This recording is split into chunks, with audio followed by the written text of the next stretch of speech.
Welcome to History to Relax, where you can rest, breathe deeply, and step quietly into the past. Tonight, we'll walk through the heavy gates of a medieval castle and see life within its walls as it truly was. From the warmth of the great hall to the chill of the watchtower, from the clatter of the kitchens to the stillness of the chapel, you'll hear the sounds, smell the scents, and feel the rhythm of life in a fortress built for both grandeur and survival. This is not just the story of lords and ladies.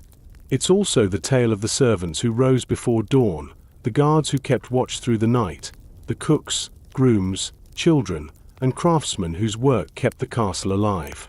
We'll explore feasts and famines, comfort and cold, moments of celebration and moments of danger, until, at last, the fortress closes its eyes at nightfall. So find a comfortable place, settle in, and let your mind wander into the echoing corridors of stone. This is a journey best taken slowly, one step at a time. Before we begin, please take a moment to like this video, subscribe to the channel, and share a comment telling us where in the world you're listening from. Your support helps keep these journeys alive, and we'd love to know how far our little community of listeners reaches. Now, the drawbridge is lowered, the gates are open, and the castle awaits. Let's begin. Part 1. Stone and Silence. The day begins with a slow walk toward the looming silhouette of the castle. Its towers rise against a pale morning sky, their outlines softened by mist drifting in from the fields. The road beneath your feet is uneven, a worn track that has carried merchants, soldiers, peasants, and noble guests for centuries. With each step, the great stone walls grow taller, and the sound of the outside world fades. Birds circle high above the battlements, their cries sharp and distant. The first scent of wood smoke reaches you, carried on the cool air. Somewhere beyond those walls, fires have been lit to prepare for the day. At the edge of the moat, the reflection of the castle shimmers on the dark water. The drawbridge is lowered, its thick timbers creaking under the weight of carts being pulled across. The guards standing watch are silent, their faces half hidden beneath steel helms. As you step onto the bridge, the smell of damp earth from the moat mingles with the faint tang of iron from the chains that hold it in place. Below, the water moves sluggishly, green with weeds, and it is easy to imagine the unease of those who had to cross during times of siege, knowing the bridge could be raised at a moment's notice. Passing through the gatehouse, the change in sound is immediate. Outside, the air was open and carrying the hum of life from the village. Inside, every step and voice seems contained, caught between stone walls. The gatehouse itself is a narrow passage, lined with murder holes and thick doors reinforced with iron. Your footsteps echo as you move deeper, the air cooler here than it was outside. For a moment, the space feels almost like a throat, swallowing those who enter and separating them from the world beyond. Once inside the courtyard, the castle reveals itself in layers. The inner walls curve around you, enclosing kitchens, storerooms, stables, and living quarters. The ground is a patchwork of cobbles and worn earth, damp from the morning dew. Servants hurry about their work, carrying buckets of water from the well, fetching firewood, leading horses toward the stables. The clatter of wooden pails, the bleating of a goat tied near a shed, and the faint ringing of a blacksmith's hammer mingle with the constant background murmur of voices. The castle's size can be overwhelming at first. Its tallest tower, the keep, rises in the center like the spine of the place, built not only as a residence for the lord but also as the final line of defense in times of danger. Its thick walls, sometimes more than 3 meters deep, make it a world within a world. In winter, the stone holds the cold. In summer, it keeps a certain stillness, the air cool and heavy. The windows, narrow and high, allow only thin shafts of light to slip through. Those who live here learn to move between dim corridors and shadowed rooms, their eyes adjusting to the half-light. Walking toward the great hall, you pass a group of children chasing one another across the yard, their laughter momentarily lifting the air. One of them wears a tunic too large for his small frame, the fabric patched at the elbows. Nearby, a cook's apprentice empties a bucket of scraps for the dogs: bones, crusts of bread, and onion skins, the animals snapping and growling as they eat. Life here is not quiet in the way a forest is quiet. It is full of small, persistent noises, all bound together by the weight of the walls. The entrance to the great hall stands open, and stepping inside, you are met with a rush of warmer air and the smell of smoke from the hearth.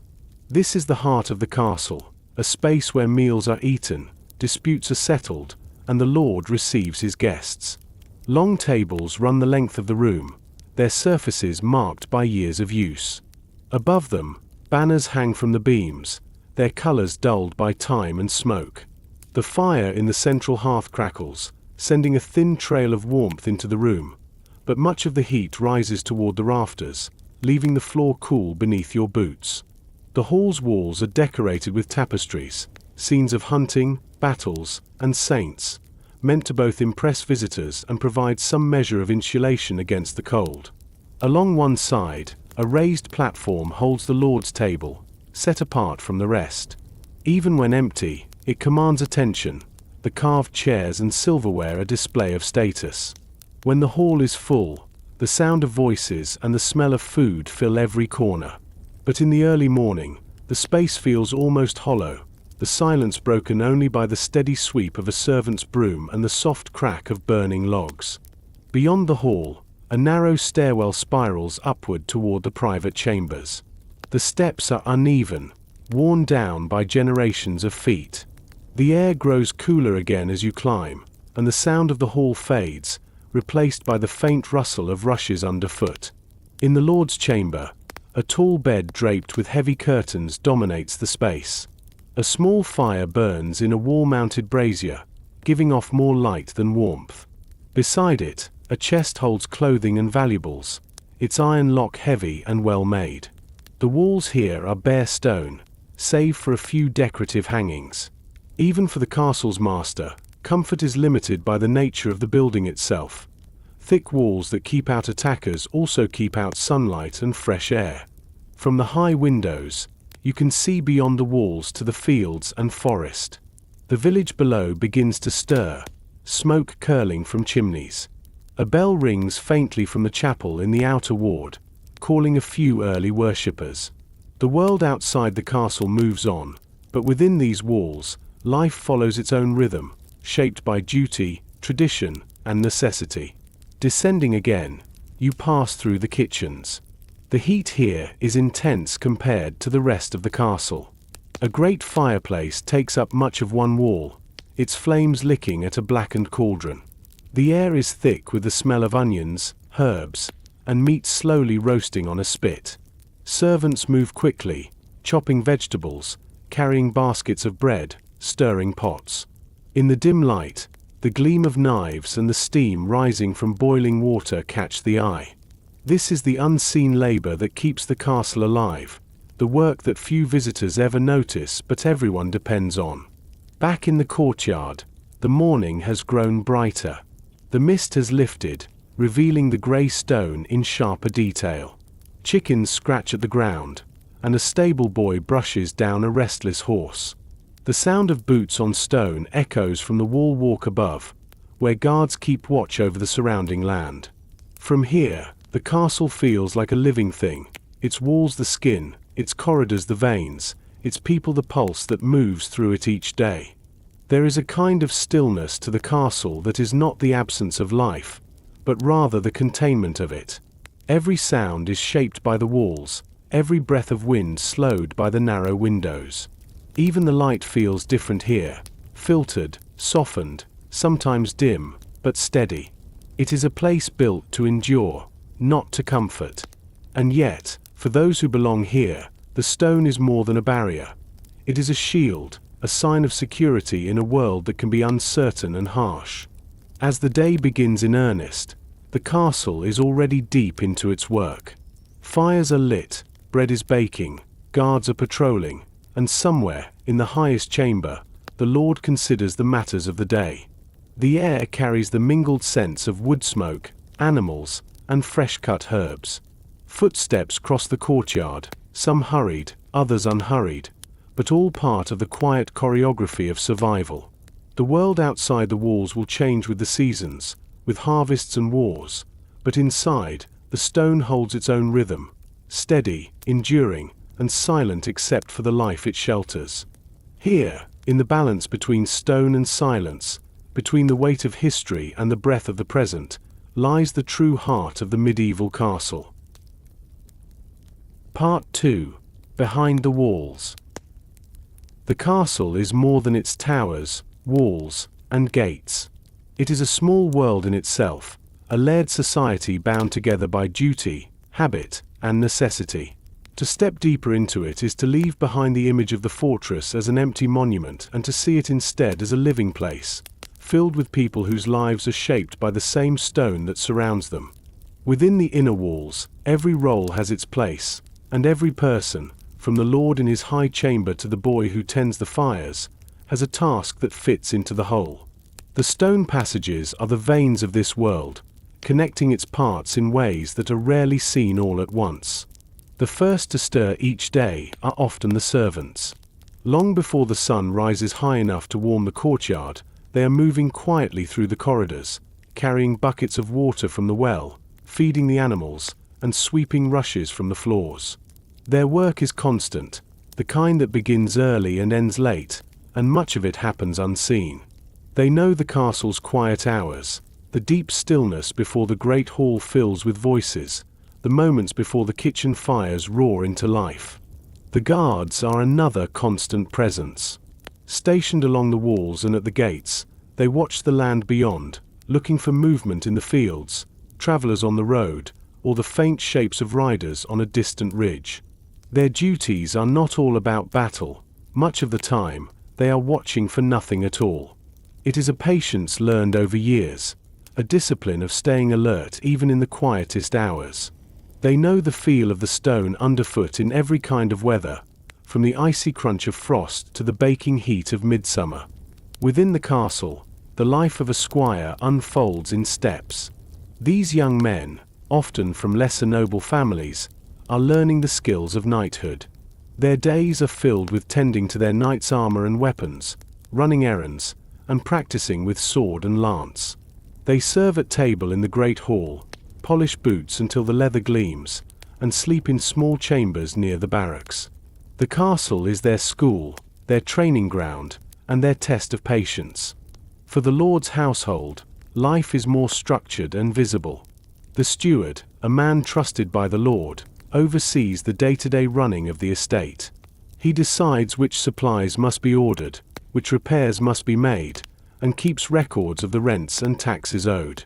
Under him, clerks scratch away with quills at narrow desks, recording the comings and goings of goods, the yields of harvests, and the names of those who owe service or coin.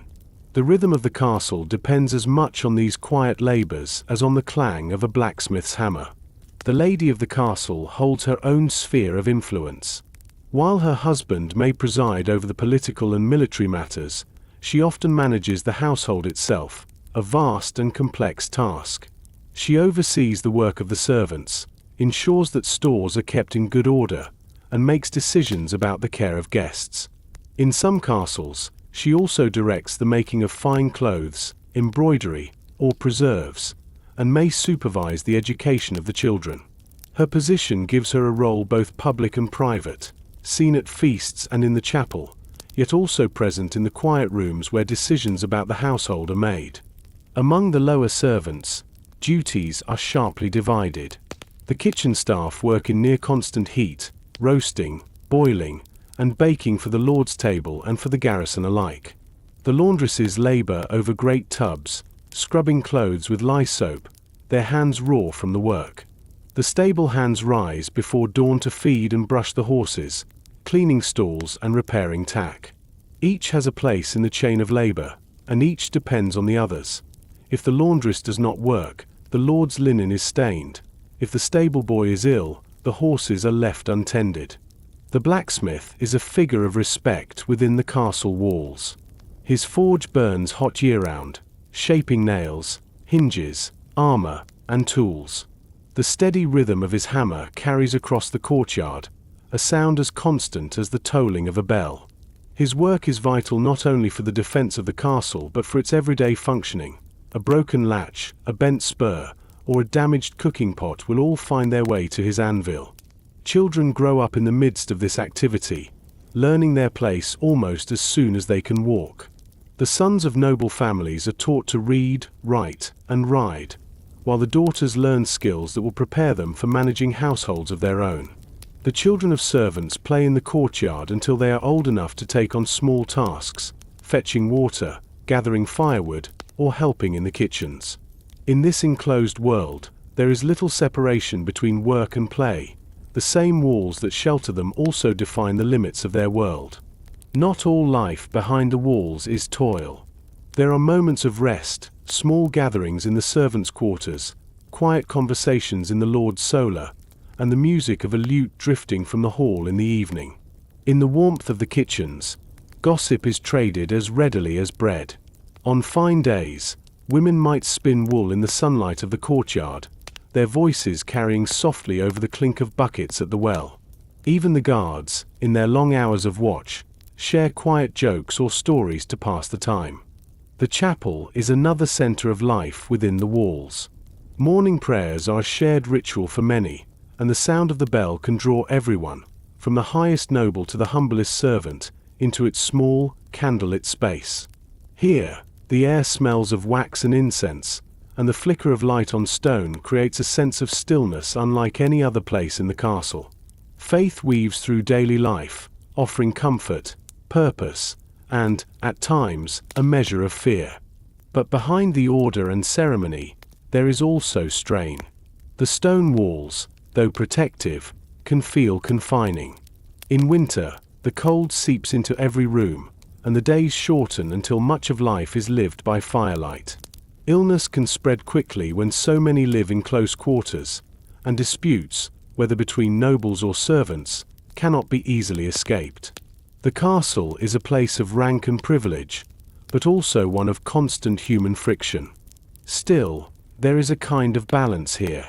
Each person's labor supports the next, and the whole structure, physical and social, rests on this network of duties.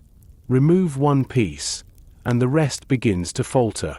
The guards keep the walls secure, the kitchens keep the people fed, the stewards keep the records, and the lord and lady keep the authority that binds it all together.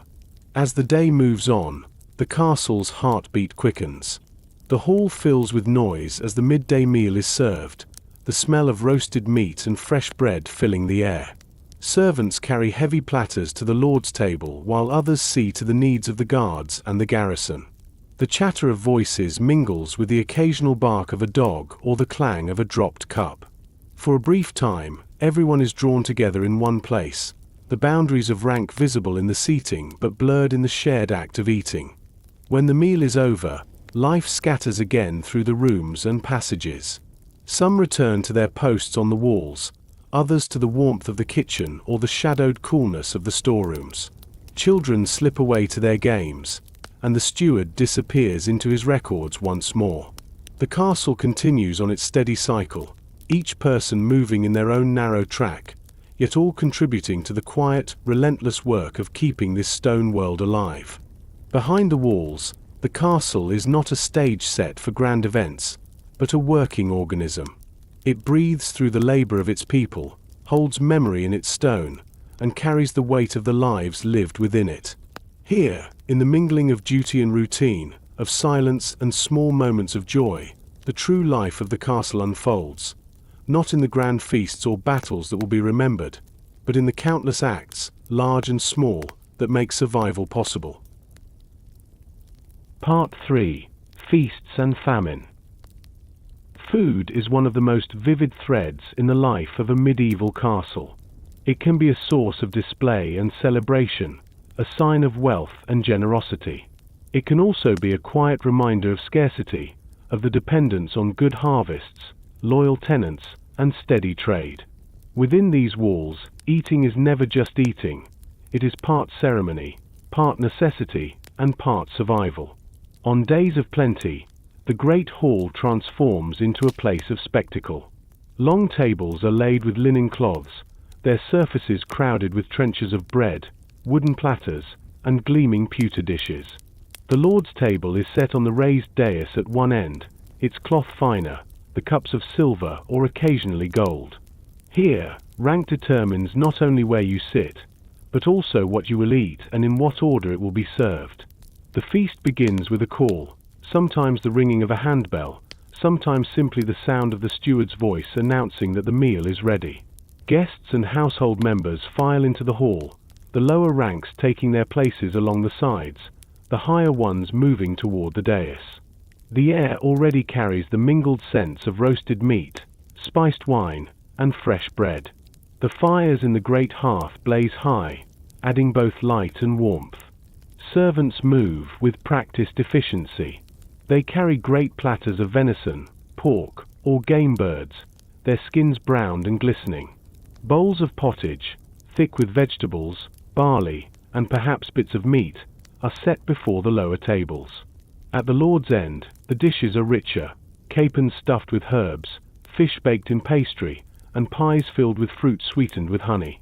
Spices like cinnamon, ginger, and pepper, rare and costly, are used not only for flavor but as a sign of wealth.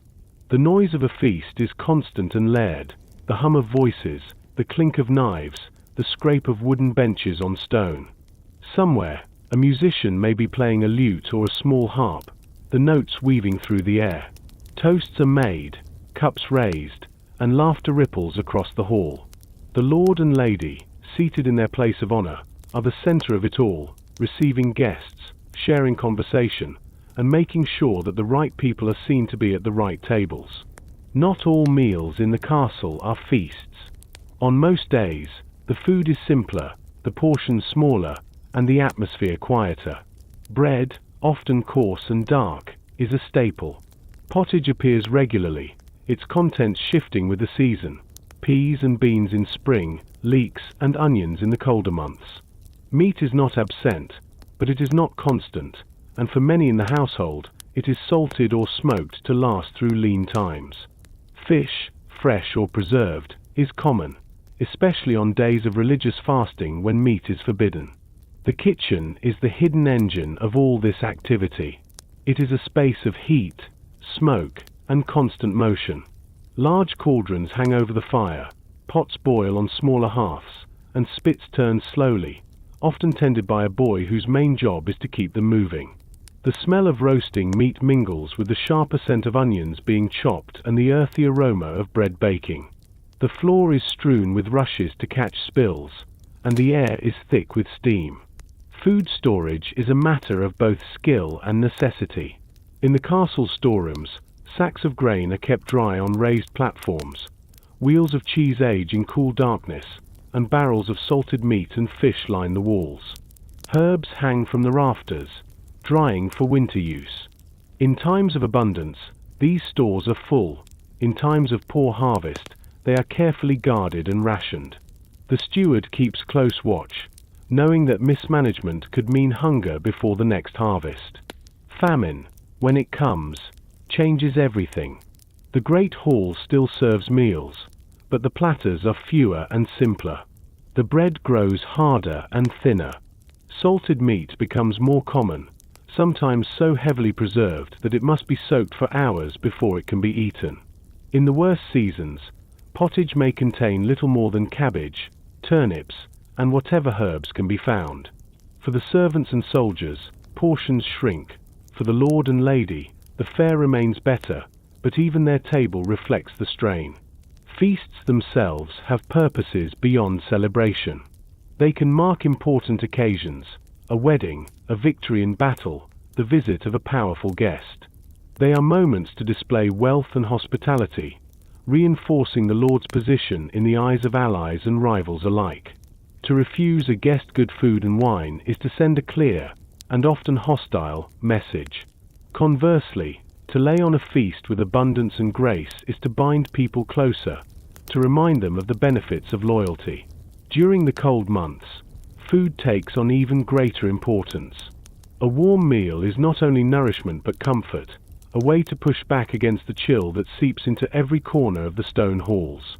Hot pottage in the morning can give strength for a day of labor, and the evening meal can be a rare time when all ranks pause together, if only briefly, in the same space.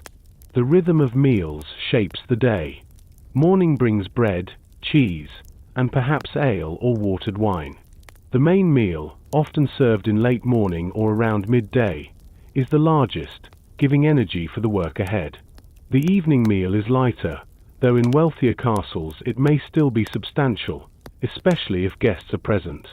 Fasting days, common throughout the year for religious reasons, alter the pattern, with fish and vegetable dishes replacing meat. For the lower servants, eating is often done apart from the great hall, in smaller rooms or near the kitchens. Their food is plainer, but it is warm and filling when the stores are well kept. In hard times, they feel the shortages first and most keenly. A servant who works near the kitchen may find small advantages, the end of a loaf, a ladle of stew, but there is no mistaking the difference between their meals and those served to the Lord's household. Still, food can be a small source of joy for everyone. The arrival of fresh fruit in summer, the first loaves baked from the new harvest's grain, or the rare taste of sweetmeats can lift spirits in a way that lingers. In the depth of winter, when the world beyond the walls is hard and grey, the warmth of the kitchen and the smell of baking bread can feel like a promise that life continues. A feast is remembered, the taste of spiced wine, the sound of music, the sight of candles flickering along the length of the hall. But so too is the memory of hunger, the empty larder, the meagre stew stretched to feed as many mouths as possible. In the life of a medieval castle, both abundance and scarcity leave their mark, shaping the stories told in quiet corners and the choices made by those in power. And always, the next meal is being planned. Even as the great hall is cleared after a feast, the kitchen is already thinking ahead, the storerooms checked, the supplies measured.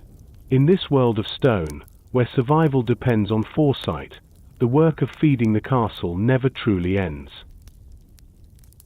Part 4. In the Lord's Chamber. Far from the bustle of the kitchens and the echo of the great hall lies the Lord's private world. His chamber is not merely a bedroom, it is a place of refuge, strategy, and display. Within these walls, decisions are made that shape the fate of the castle and the lands beyond. It is here that the Lord sleeps, receives close confidence, and keeps the objects that speak of his wealth, status, and personal tastes.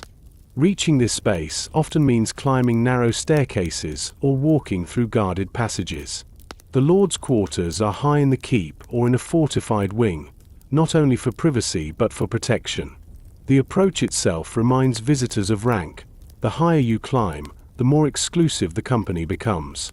Guards may be posted outside, their presence a silent barrier to those who have no business within. When you step inside, the first impression is of quiet. The sounds of the courtyard and the hall are muted here. The air smells faintly of wood smoke from a brazier, and of herbs tucked into rushes to sweeten the scent. The floor is covered with woven mats or fresh reeds, softer and cleaner than those in the common rooms. The most striking feature is the bed. Raised on a wooden frame, it is enclosed on three sides by heavy curtains to keep in warmth. The mattress, stuffed with straw or feathers depending on wealth, is covered in blankets of wool or fur. In the coldest months, extra coverings are piled high, and a small brazier may burn nearby to take the edge off the chill. For a medieval lord, comfort in sleep is a mark of privilege. While most of the castle shivers in winter nights, here warmth is guarded as closely as gold. Beside the bed stands a chest or coffer, often bound with iron and secured with a lock. This is where the lord keeps his most valued possessions: fine clothing, documents, coin, and sometimes small weapons. A table stands near the window, its surface scattered with writing tools, letters, and perhaps a map of the surrounding lands. The light that filters through the narrow opening is thin but steady, falling across the ink and wax seals. The Lord's clothing is stored here as well, hung on pegs or folded into chests. Tunics of rich fabric, trimmed with fur or embroidered with patterns, stand out against the plain walls.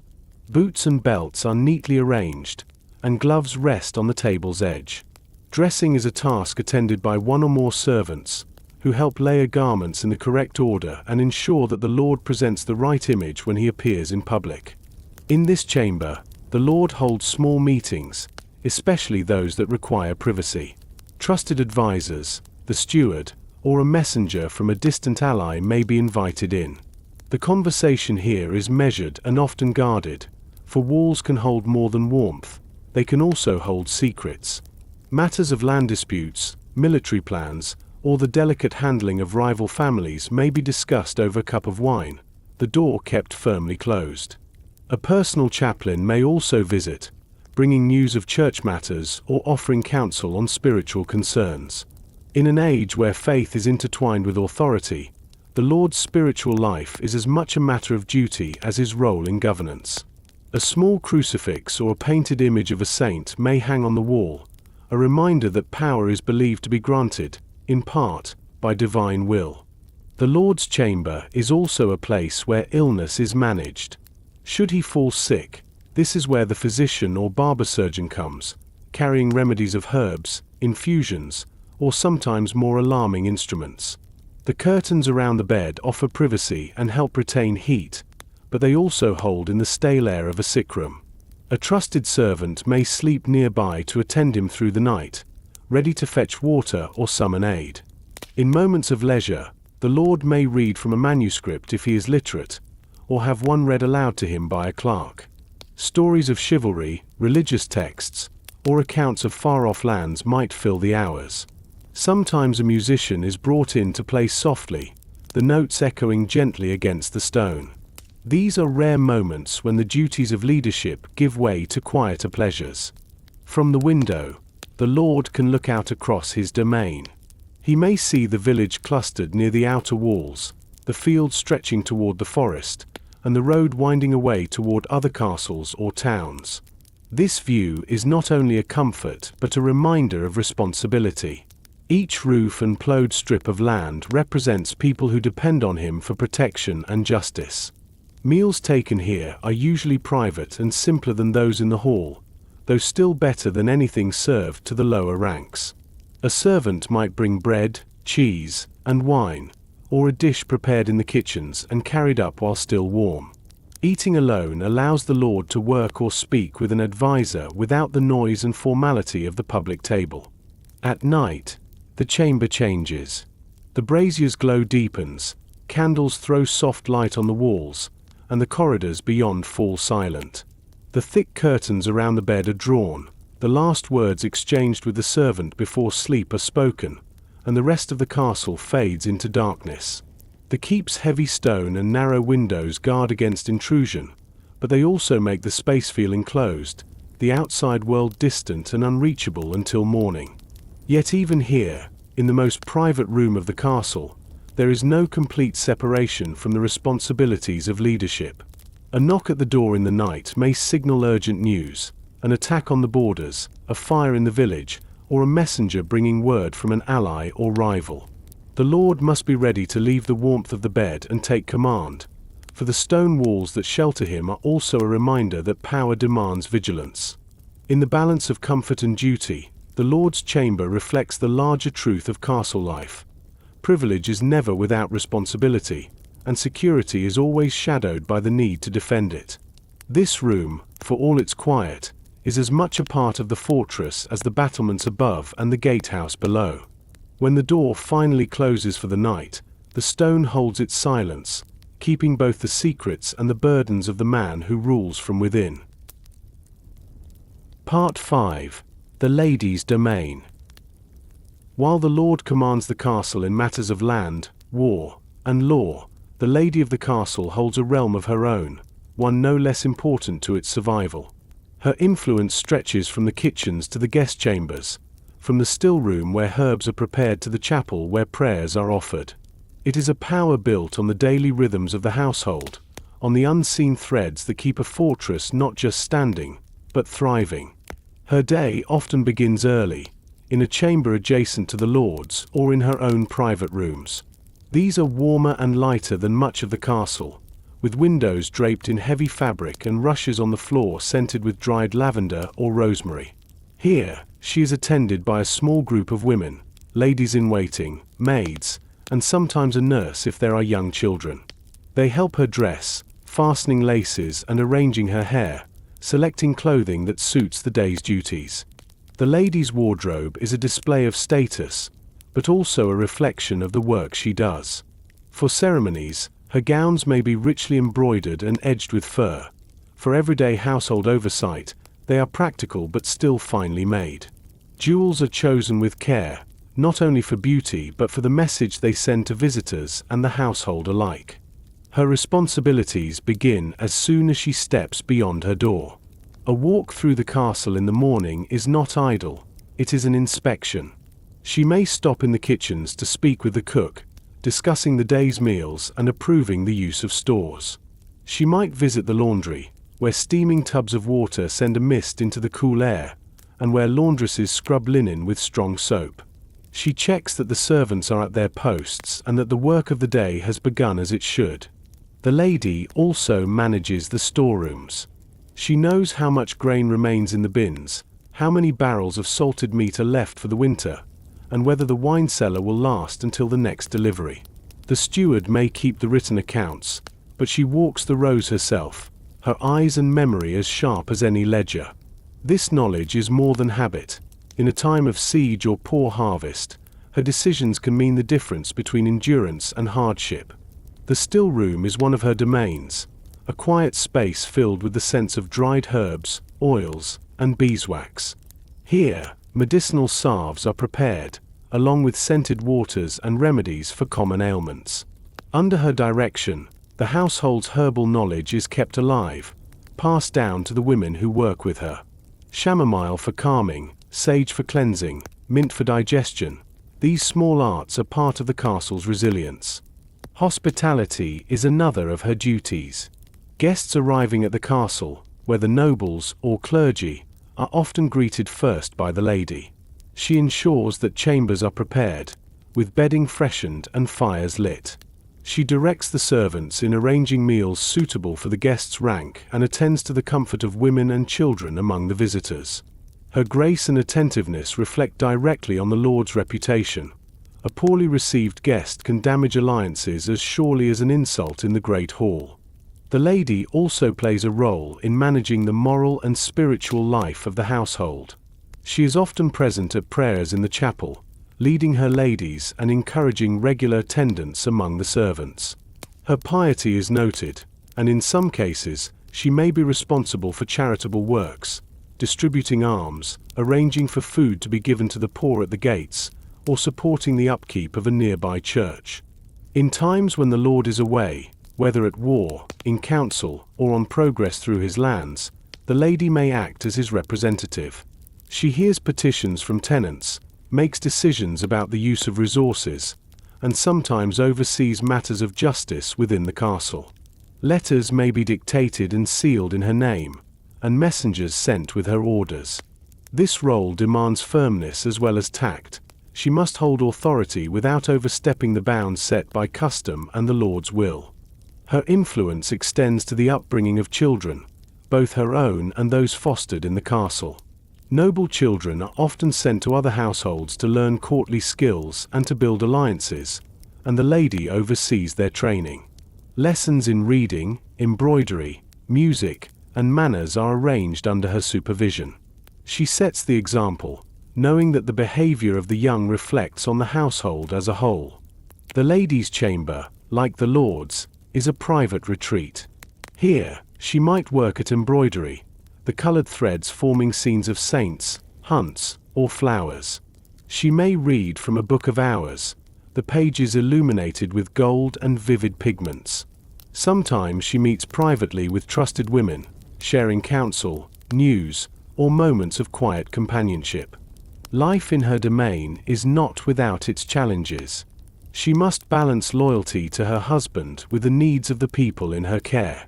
She navigates the unspoken politics of the castle, the rivalries among servants, the ambitions of visiting nobles, the delicate handling of disputes. She must also guard her own position, for in a world where marriages are often political, her place in the castle depends on the stability of alliances and the favor of the Lord. In the evenings, she may join the Lord in the Great Hall, seated beside him as they preside over meals or entertain guests.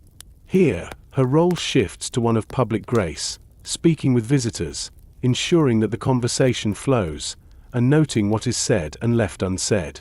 Her presence reinforces the unity of the household and the dignity of the castle. When the day ends and the torches are lit along the corridors, the lady returns to her chamber. Her women help her change into a softer gown, unpin her hair, and bring warm water for washing.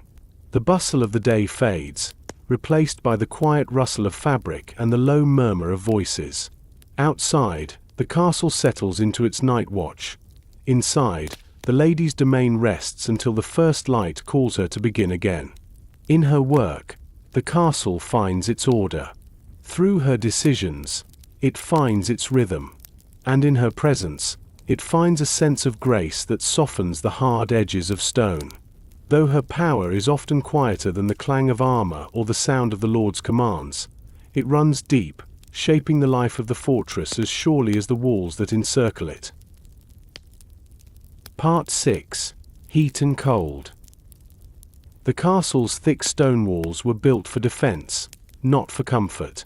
They kept enemies at bay and made fire an unlikely threat, but they also created a world where the seasons could be felt in every breath, every step, and every corner of the fortress. Life within these walls meant living in constant negotiation with the elements, and no one, not even the Lord in his high chamber, escaped that reality. In winter, the cold arrived early and settled deep. By the end of autumn, the nights were already sharp, frost glistening on the courtyard cobbles before dawn. The stone of the keep, cool in summer, became an unyielding reservoir of chill. Touching a bare wall in January was like pressing your palm against ice. The air inside could be damp as well as cold, for rain and snow seeped into every crevice, and draughts slipped in through narrow windows and under ill-fitting doors. Heat in such a place came from fire, and fire alone. In the great hall, the central hearth blazed high, but much of its warmth rose toward the rafters, leaving the lower air only modestly warmer than the courtyard outside. People gathered close to the flames, their backs cold even as their faces flushed with heat. Tapestries and hangings on the walls helped hold in some warmth, and rushes on the floor offered a slight barrier against the cold stone, but the difference was slight. In private chambers, smaller fireplaces or braziers provided the only comfort. The brazier's glow was steady but limited. It could take the edge off the cold, but it could not turn a freezing room into a truly warm one. Heavy curtains were drawn around beds at night to trap body heat, and blankets of wool, fur, or sheepskin were piled high. In the morning, it was common to see the frost of one's breath in the air while dressing. The people of the castle adapted their clothing to the season. In the cold months, layers were essential: wool tunics worn over linen shirts, cloaks clasped at the neck, hoods or coifs to protect ears and head. Gloves of leather or wool were worn even indoors by those who had to work with their hands in the chill. For servants who moved constantly between rooms and courtyards, the layers were as much a shield as armor might be for a soldier. The kitchens offered some relief. The great fires used for roasting and boiling kept the rooms warmer than anywhere else in the castle. On bitter winter days, servants lingered there for a moment longer than necessary, soaking in the heat before heading back into the cold. The scent of baking bread and stewing meat added a measure of comfort, though the smoke and steam could be stifling after too long. In the stables, the heat came from the horses themselves. Their breath and bodies warmed the air, and the smell of hay, leather, and animal musk gave the place a different kind of comfort. Stable hands knew the value of this warmth and were reluctant to leave it for the exposed walk back to the keep. Summer brought its own challenges. The thick walls, so cruel in winter, became a shield against the blazing sun. The interiors stayed cool and dim, and stepping into the keep from the sunlit courtyard was like plunging into deep shade. Yet in the upper chambers, where the air moved less freely, heat could build on still days, making the rooms heavy and close. Windows were narrow and often unglazed, their openings covered with shutters or oiled cloth. In summer, these might be left open to let in a breeze, but with the air came flies and other insects, drawn to the sense of cooking and people. In the kitchens, the heat of the fires added to the summer swelter, and the air was thick with smoke and the smell of roasting meat. Servants working there moved quickly, their skin damp, their tunics sticking to their backs. The great hall in summer was more comfortable than in winter, especially when its high roof allowed the warm air to rise. Doors might be left open to the courtyard, letting in light and the sounds of the day, the clatter of buckets at the well, the stamping of hooves, the chatter of children. Yet the sunlight that streamed in was often a reminder that comfort was relative. Those seated far from the open doors still sat in dimness, the air cool but stale. For both seasons, the castle's design meant that the extremes of temperature were a constant consideration. In winter, the challenge was to keep warm without wasting fuel. In summer, it was to let in light and air without compromising security. Fires had to be fed with wood or charcoal, both of which were valuable. In times of scarcity, the warmth of a chamber might be sacrificed to save fuel for cooking. The lord and lady fared better than most, with larger fires, finer blankets, and servants to tend them, but even they could not escape the castle's nature. On the coldest nights, they dressed in bedclothes lined with fur and slept in heavy nightcaps. On hot summer days, they might retreat to the coolest rooms in the keep, often the lower chambers where the stones stayed chilled. For the garrison and the servants, comfort was far less certain. Soldiers on watch in winter stood on the battlements with the wind cutting through their cloaks, their fingers stiff around their weapons. In summer, the sun beat down on the same walls, the glare from the stone almost blinding. Servants carrying water or food between buildings did so in all weather, their work unbroken by season. Seasonal feasts and festivals offered brief respite. In winter, the warmth of the great hall during a feast was a shared luxury, the fires roaring and the wine flowing. In summer, gatherings often spilled into the courtyard, with music and food enjoyed in the open air. These moments were as much about relief from the season's hardships as they were about celebration. The fight against heat and cold shaped daily life in ways large and small. Clothing, diet, work schedules, and even moods shifted with the temperature. People learned to read the seasons in the castle stone, the way the walls seemed to sweat in spring, the smell of cold damp in autumn, the dry warmth of sunlit stone in midsummer. To live here was to accept that the building itself was a partner in your life, a partner that could be both protective and unyielding. The stone might keep you safe from enemies, but it would not shield you from winter's bite or summer's weight. In the end, heat and cold were as much a part of castle life as the lord's commands or the ringing of the chapel bell, constant companions in a world where comfort was never taken for granted. Part 7. Kitchens and Cookfires. If the great hall was the public heart of the castle, the kitchens were its beating, working heart, the place where survival was shaped by fire, knife, and constant labor. Few visitors ever saw them closely.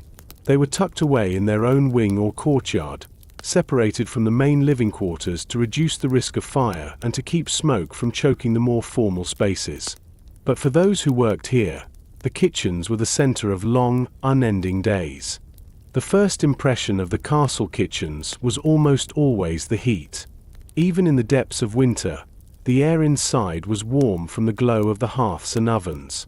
In summer, the heat could be stifling, wrapping itself around anyone who entered. The smell was equally overwhelming, a constant mingling of roasting meat, boiling vegetables, fresh bread, herbs, and the sharp tang of smoke. For those unused to it, it could feel chaotic. For the kitchen staff, it was the familiar scent of their world. The room itself was large but crowded. The main fireplace dominated one wall, big enough for a person to stand inside if they dared, its stone sides blackened from years of use. Hooks and spits hung over the fire, holding haunches of venison, sides of pork, or whole birds turning slowly. Nearer the coals, smaller pots and cauldrons boiled steadily, their contents stirred by long-handled spoons. A separate oven, shaped like a great dome of brick, held loaves of bread, their crusts browning in the dry heat. Every surface was in use. Long wooden tables, scarred from years of cutting and kneading, held piles of vegetables waiting to be chopped, bowls of dough rising under cloths, and baskets of herbs ready to be stripped of their leaves.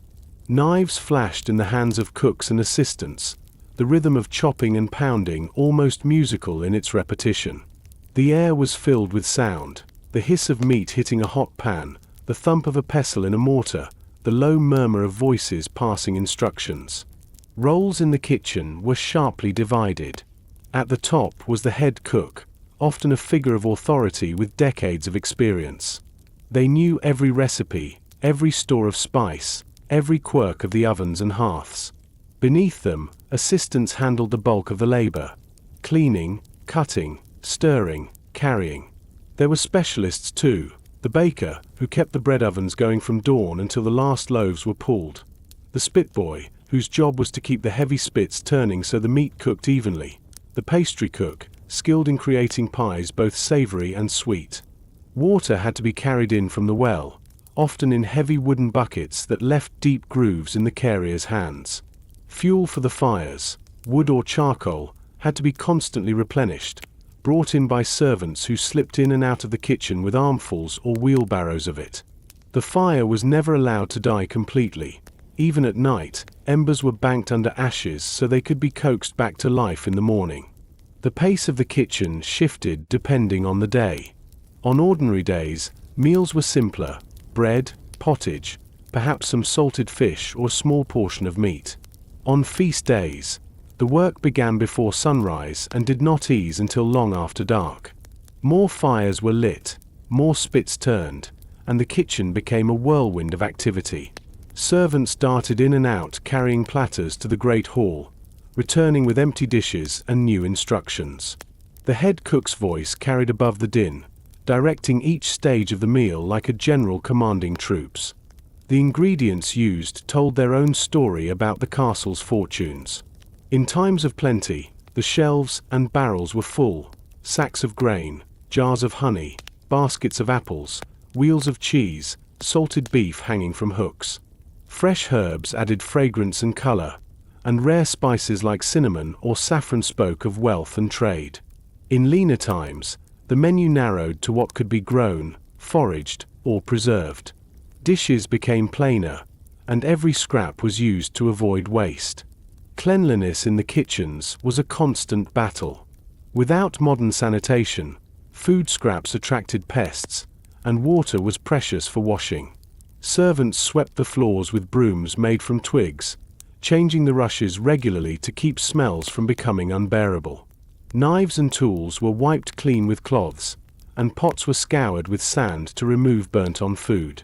Even so, the kitchens often smelled of smoke, grease, and damp wood. The kitchens were also a hub for gossip. Servants from different parts of the castle passed through, exchanging news and rumors as they waited for bread to bake or for a pot to be filled. Here, the affairs of the lord and lady might be discussed in whispers, along with tales of visitors, disputes, or strange happenings in the village below. For the kitchen staff, life was grueling. Their work was physical, the hours long, and the heat relentless. Burns, cuts, and aching muscles were part of daily life. Yet there was pride in the craft, in pulling a perfectly browned loaf from the oven, in sending out a roasted bird that would impress a visiting noble, in knowing that the castle's life depended on the meals they prepared. In the quiet after the main meal, the kitchens took on a different mood. Fires still burned low, but the rush was over. Bread cooled on the tables, the smell rich and comforting. Pots sat empty, waiting to be cleaned. A few servants lingered, taking their own meal from the day's leftovers: a ladle of stew, a crust of bread, a cup of ale. These were moments of rest before the next wave of work began. The kitchens were never entirely silent. Even at night, someone might come to bank the fire, fetch a drink, or prepare a late meal for the lord. The glow from the hearth cast long shadows on the walls, and the lingering smells of the day's cooking clung to the air. In the morning, the cycle began again. The embers stirred into flame, the first loaves set to rise, and the heart of the castle beating back to life. In these rooms of fire and labor, the castle's strength was sustained. Every soldier on the battlements, every servant in the hall, every guest in the chamber depended on the work done here. Without the kitchens and their cook fires, the great hall would fall silent, the garrison would weaken, and the life of the castle would falter. Part 8. The Servant's Burden. Life inside a medieval castle depended on more than stone walls, armed guards, and noble commands. Beneath the grandeur of the great hall and the formality of the Lord's court lay an invisible network of labor, the unceasing work of the servants. They were the hands that kept the fires lit, the floors swept, the beds made, and the food served.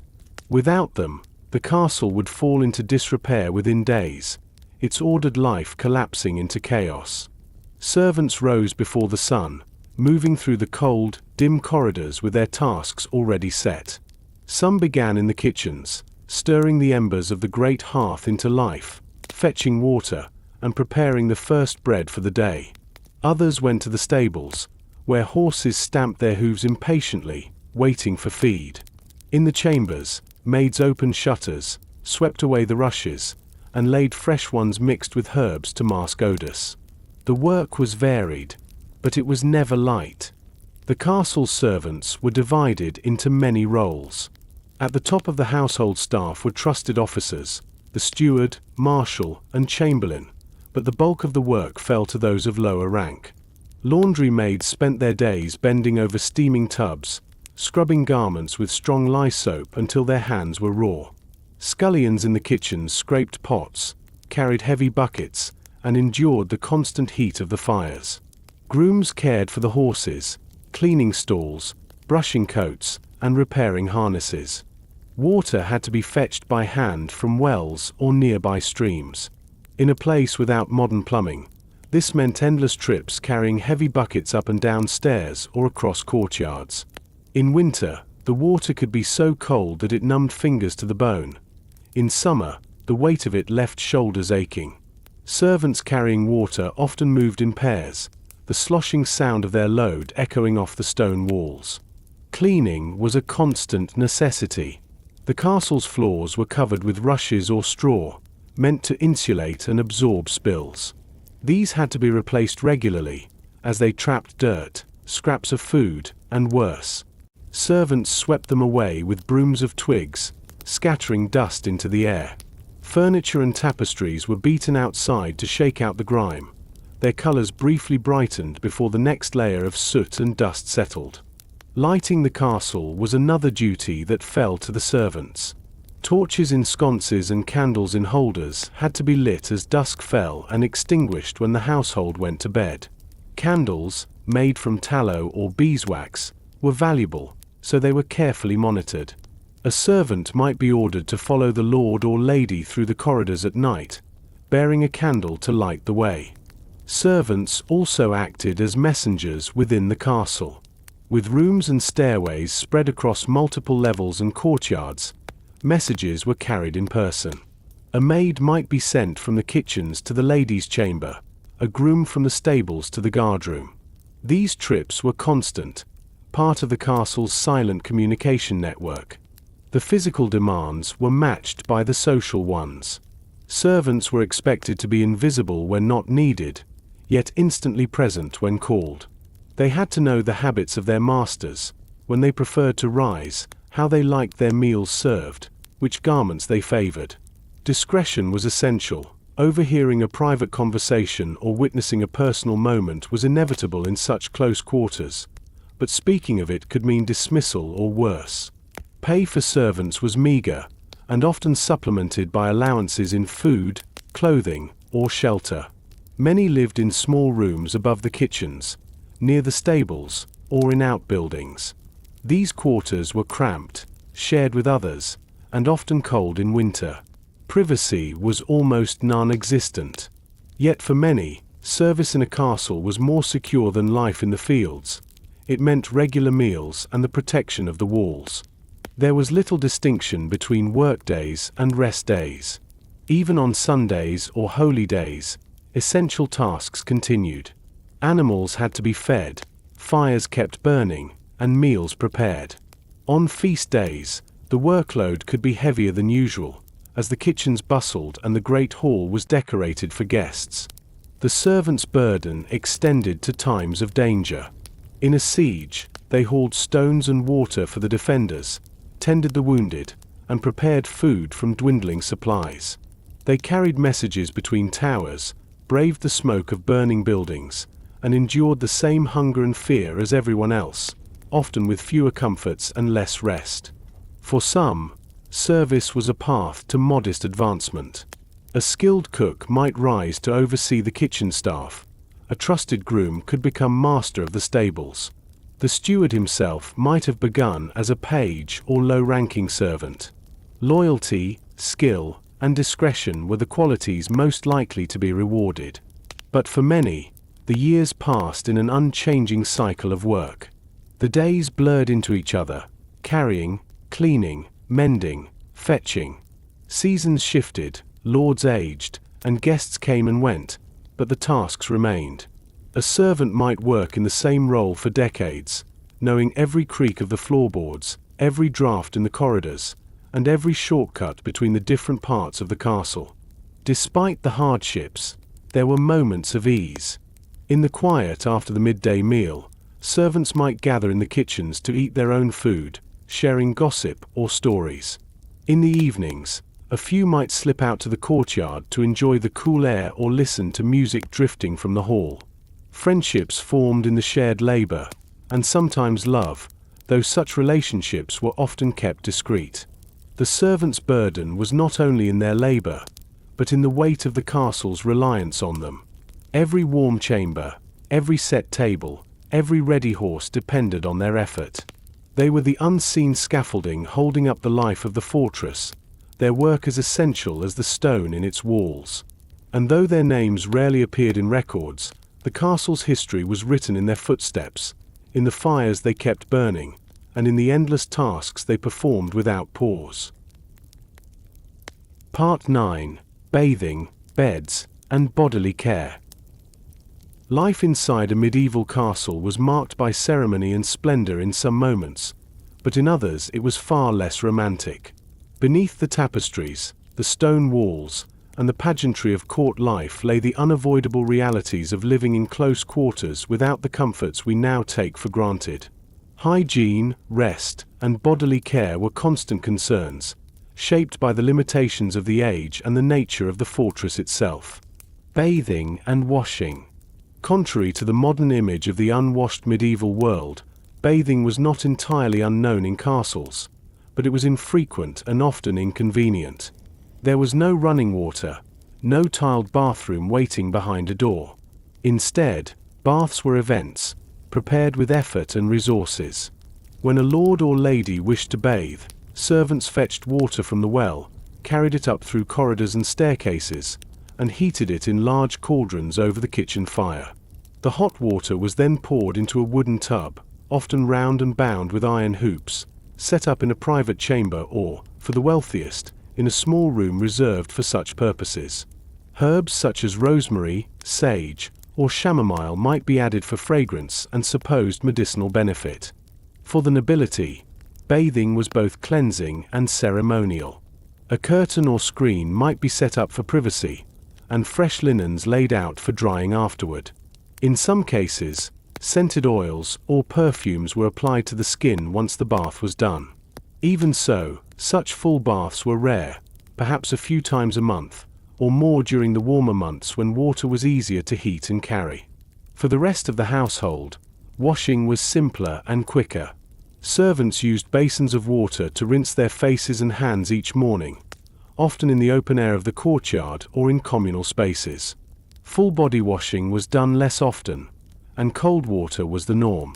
In winter, the shock of icy water could be bracing, but it was endured more than enjoyed. Linen played a vital role in personal cleanliness. People of means wore undergarments made of linen, which absorbed sweat and could be washed more often than outer garments. Changing into fresh linen was considered a form of cleanliness, even if the body itself had not been bathed. For poorer members of the household, this was a luxury, and clothing was worn until it was visibly soiled or odorous. Beds and sleeping arrangements. A bed in a medieval castle could range from a curtained, feather-stuffed mattress for the lord and lady to a straw-filled pallet in a corner for the lowest servant. For the wealthy, the bed was a statement of status as much as a place of rest. The lord's bed was often raised on a wooden frame, enclosed on three sides by heavy curtains. These were not merely decorative, they were essential for retaining warmth in winter and for offering a degree of privacy. The mattress might be filled with down feathers, supported by ropes or wooden slats, and covered with fine linen sheets and wool blankets.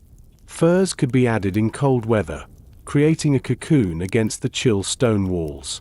The ladies' chamber would have a similar arrangement, sometimes with even more elaborate hangings and embroidered coverings. Pillows were a sign of luxury, and their number could indicate wealth. Beds were valuable enough that they were often listed in wills as inherited property. In the rooms of lesser nobles, beds were simpler but still made for comfort. Straw mattresses, covered with woolen blankets, were common.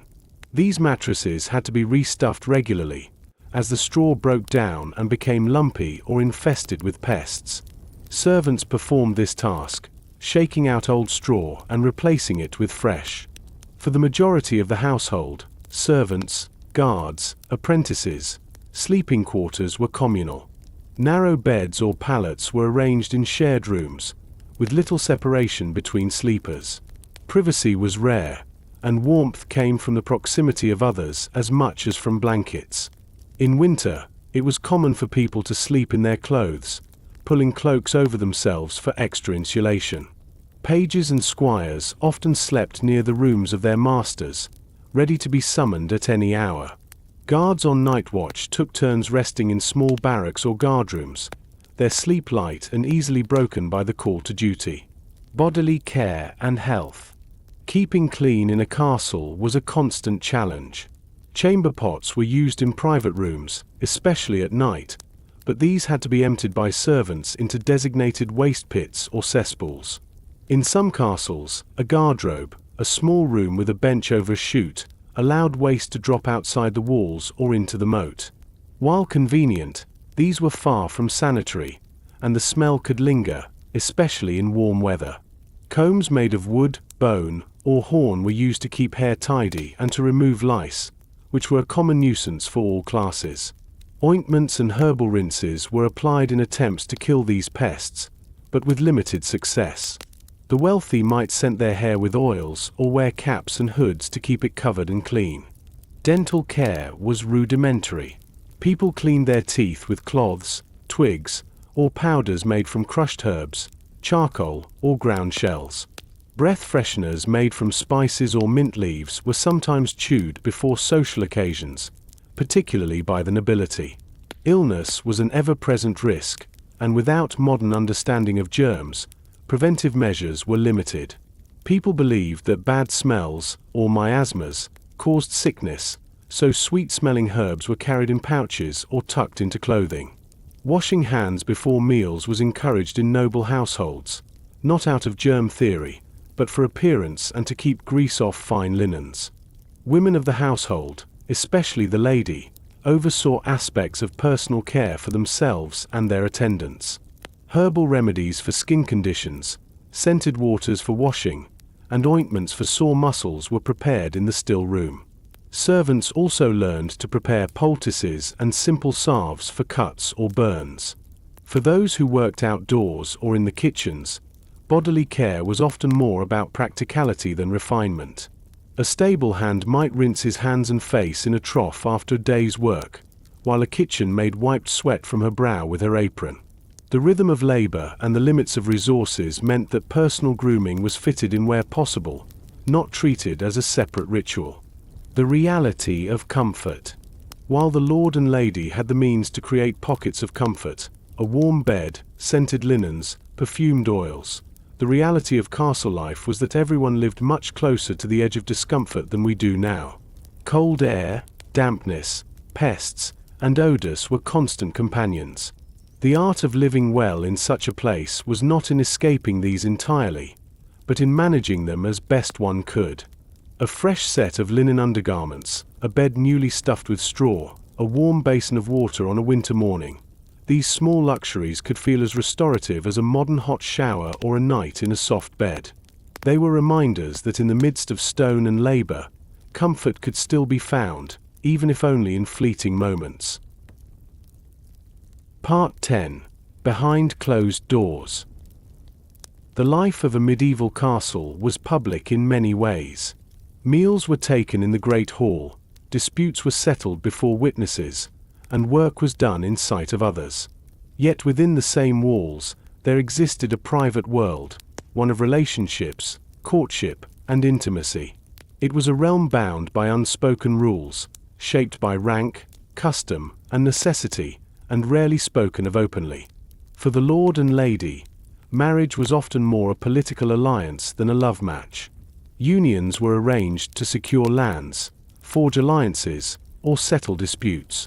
That did not mean affection was absent. Some couples grew to care deeply for one another, but romantic love was not the primary reason for marriage. The bond was public, reinforced by ceremony and the duties each partner owed the other and the household. The Lord's chamber, with its heavy curtains and locked chests, was not only a place of rest and counsel, but also the most private space in the castle. Here, the lord and lady might spend their nights together, though it was not unusual for them to keep separate chambers, especially in large households. Privacy was a rare commodity, and even in the lord's bedchamber, servants might sleep nearby, ready to attend at any hour. Courtship within the castle took many forms, especially among the younger members of the household. Pages, squires, ladies-in-waiting, and visiting nobles often met in shared spaces, during mealtimes, in the chapel, or at festivities. Words could be exchanged under the watchful eyes of others, gestures made in passing, and messages sent by way of trusted friends. Courtly love, a romantic ideal celebrated in poetry and song, was a concept that flourished among the nobility. It spoke of devotion, admiration, and chivalrous acts performed for the beloved, often without expectation of marriage. For the servants, relationships were more practical. Marriage between members of the household was permitted, though the approval of the lord or lady might be required, especially if the servants held important duties. Young men and women met while working, and shared labor often led to familiarity and, in time, affection.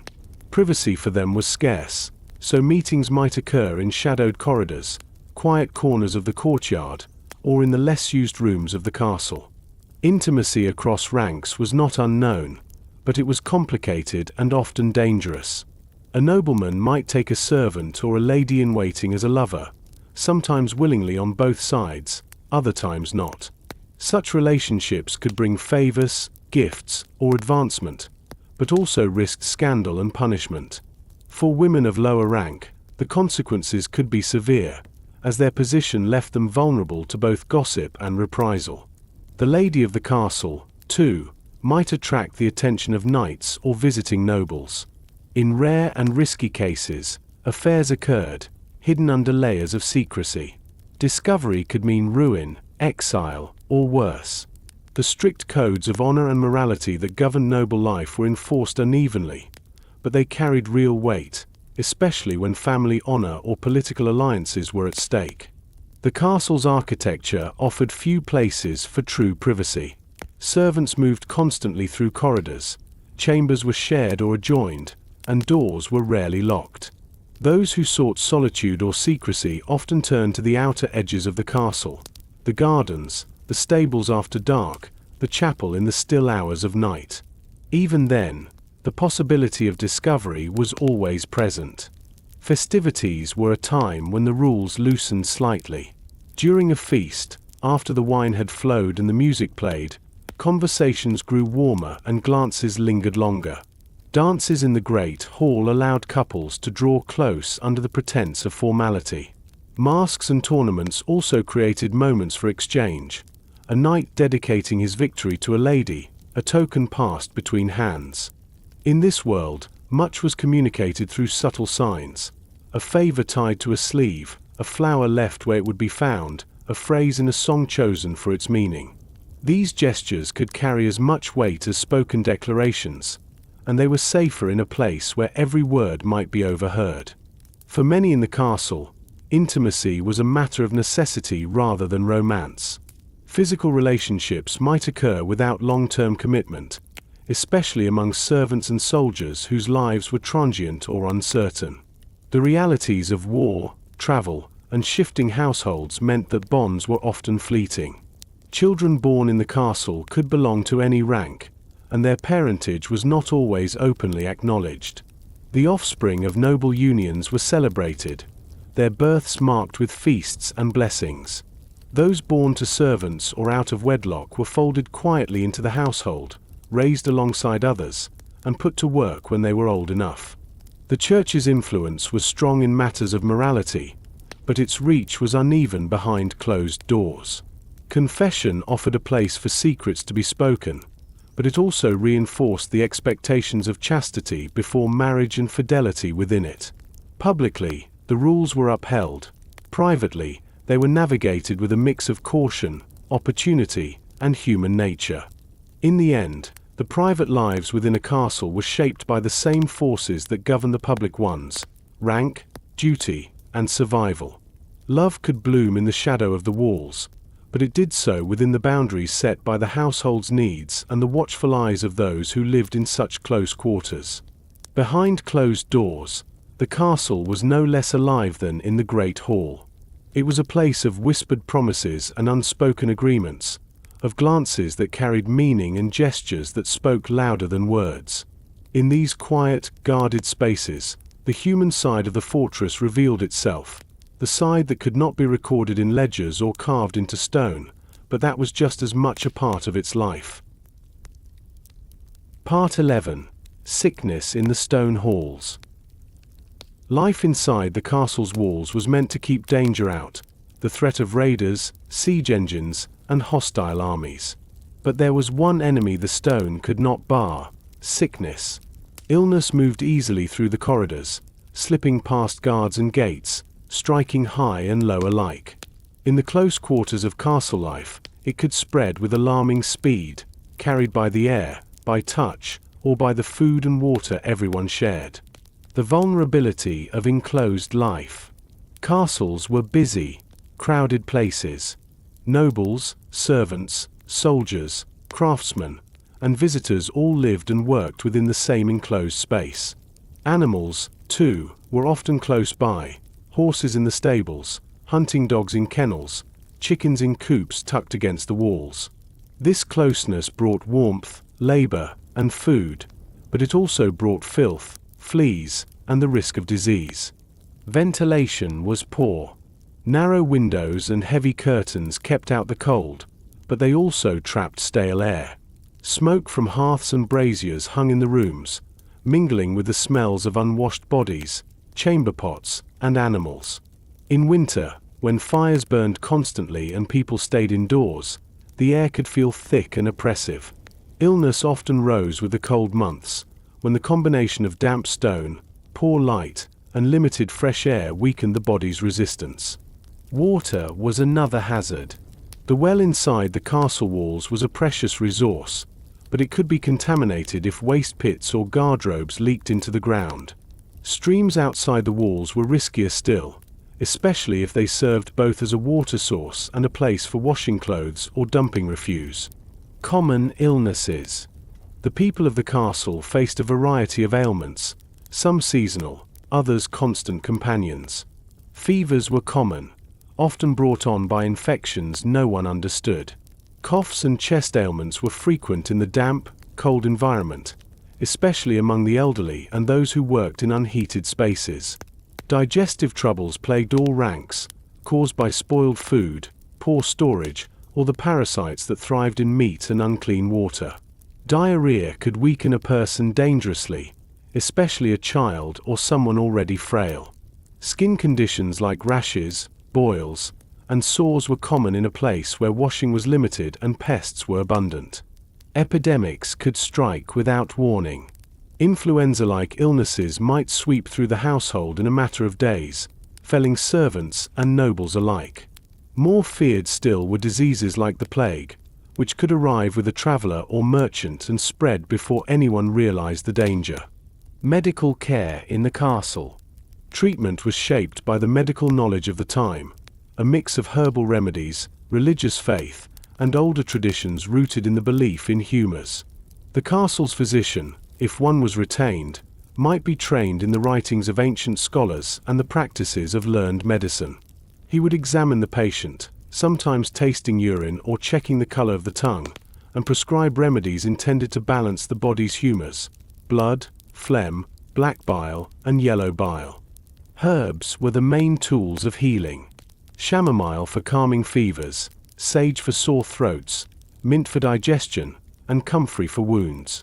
These were often prepared by the lady of the castle or by skilled women in the still room, dried and stored in jars or tied in bunches to hang from the rafters.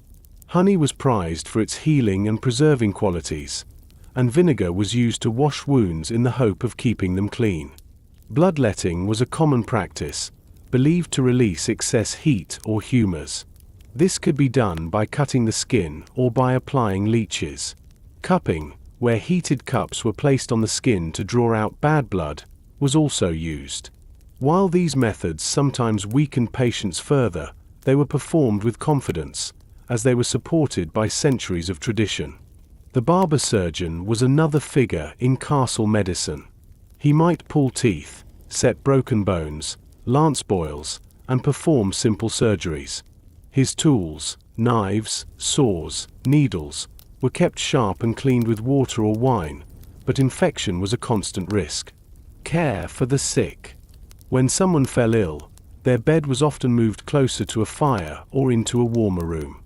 Curtains around the bed helped keep in heat and gave privacy, especially for nobles. Servants brought warm drinks, changed damp linens, and tried to keep the patient comfortable. For contagious illnesses, there was little concept of quarantine as we know it, but the sick might be moved to a separate chamber if space allowed.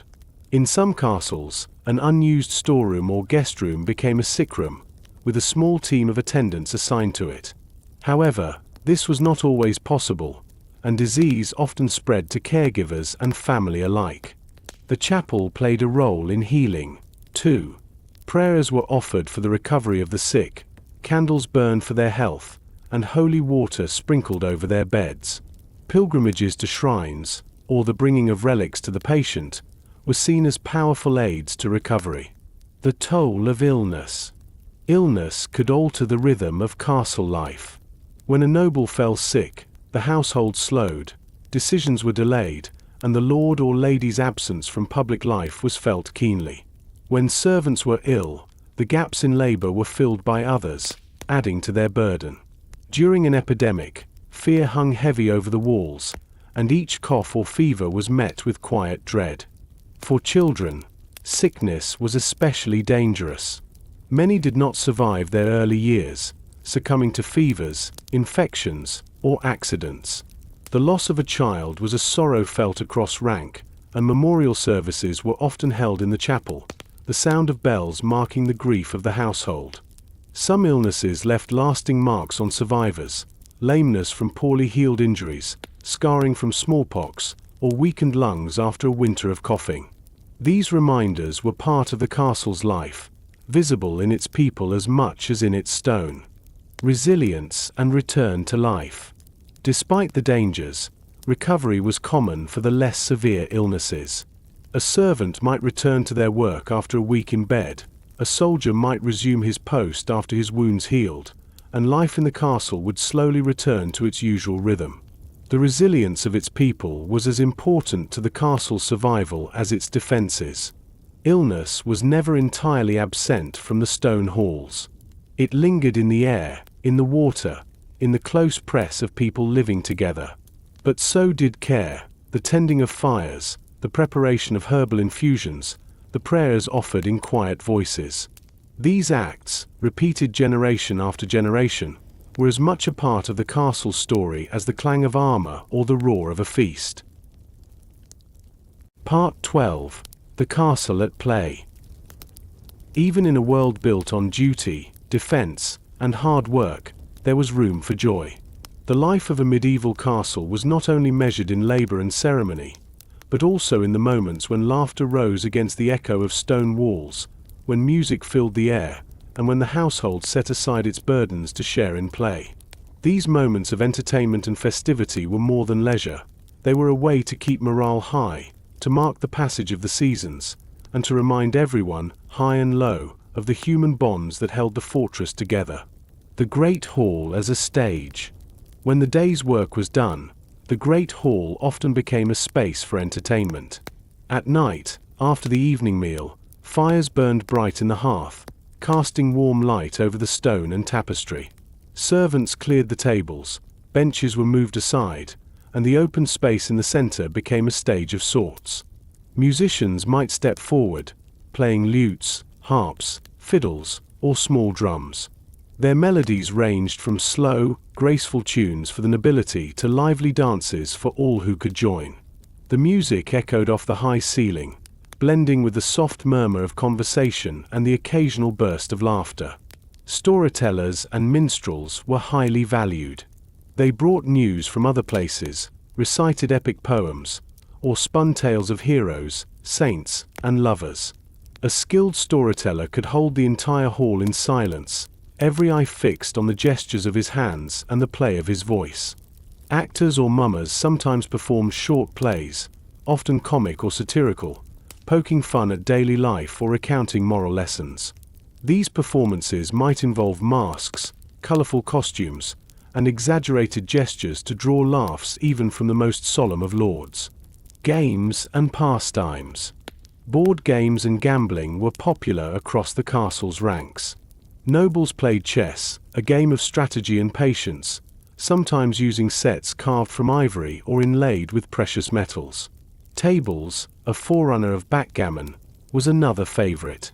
Dice games were common among soldiers and servants, their clatter on the table mingling with cheers and groans. Cards, in their earliest forms, began to appear toward the later medieval period, bringing new possibilities for competition and chance. Bets were placed not only in coin but in small favors or wagers of pride, a meal served, a task done.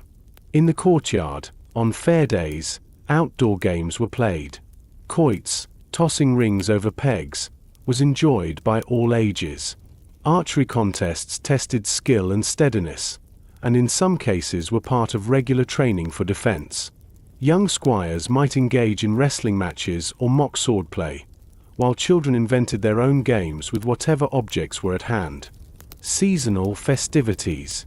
The rhythm of castle life was marked by the seasons and by the feast days of the church.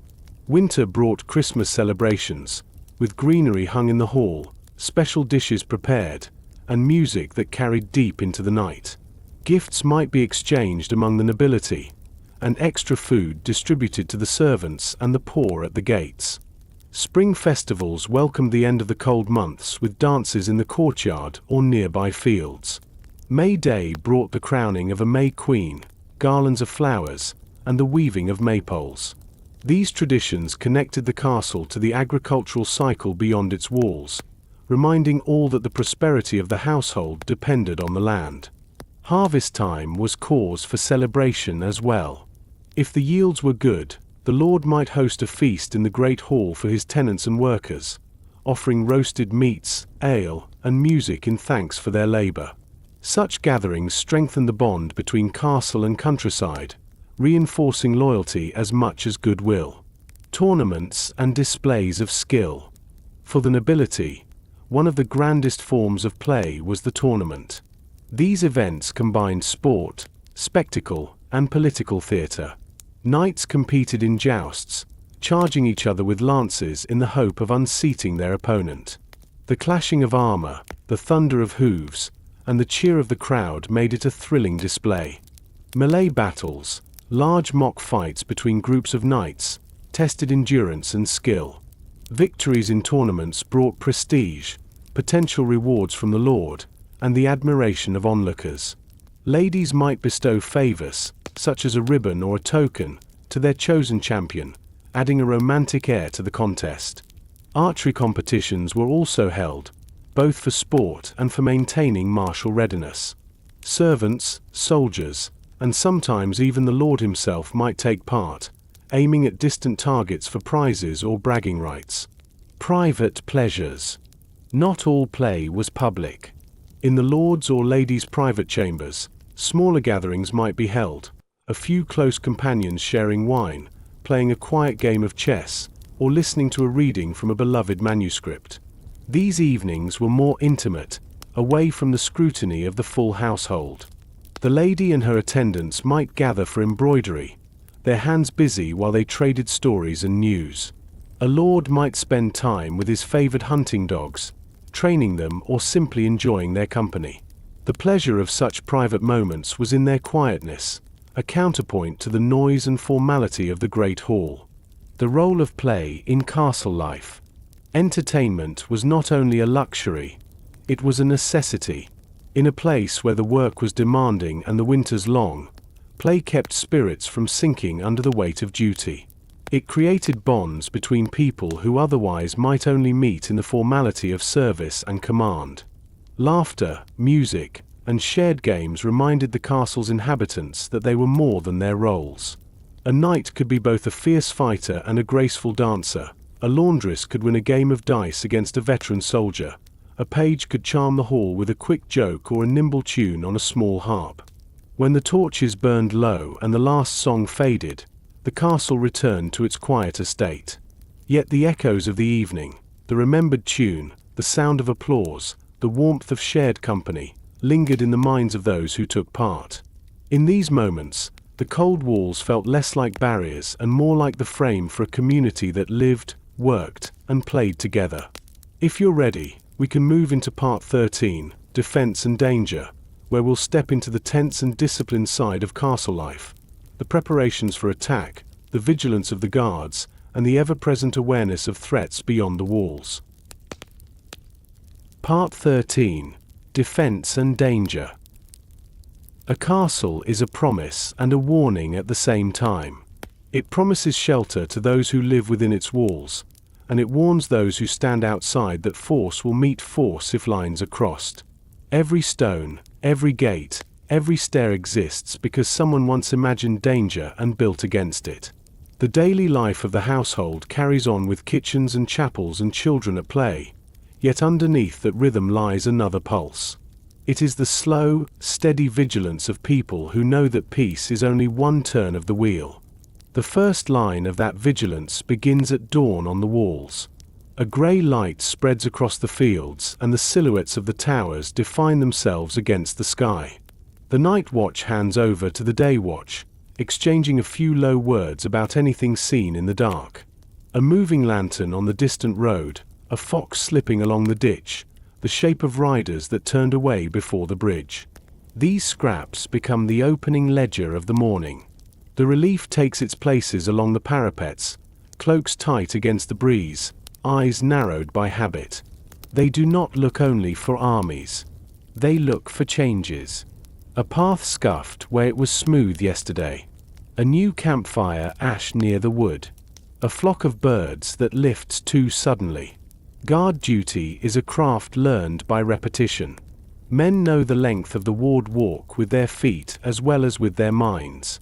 They learn where the mortar catches the sole of the boot, where the corner gathers wind, where sunlight strikes the eye in late afternoon and blinds a careless sentry for a heartbeat too long. They carry spears or crossbows and a horn at the hip. They test the bowstrings. They run a thumb along the iron points. They keep their voices low so sound travels farther than words and brings back what the land wishes to tell. Below them the gatehouse breathes in and out. Carts arrive from the village. Messengers come at a trot with dust at their hems.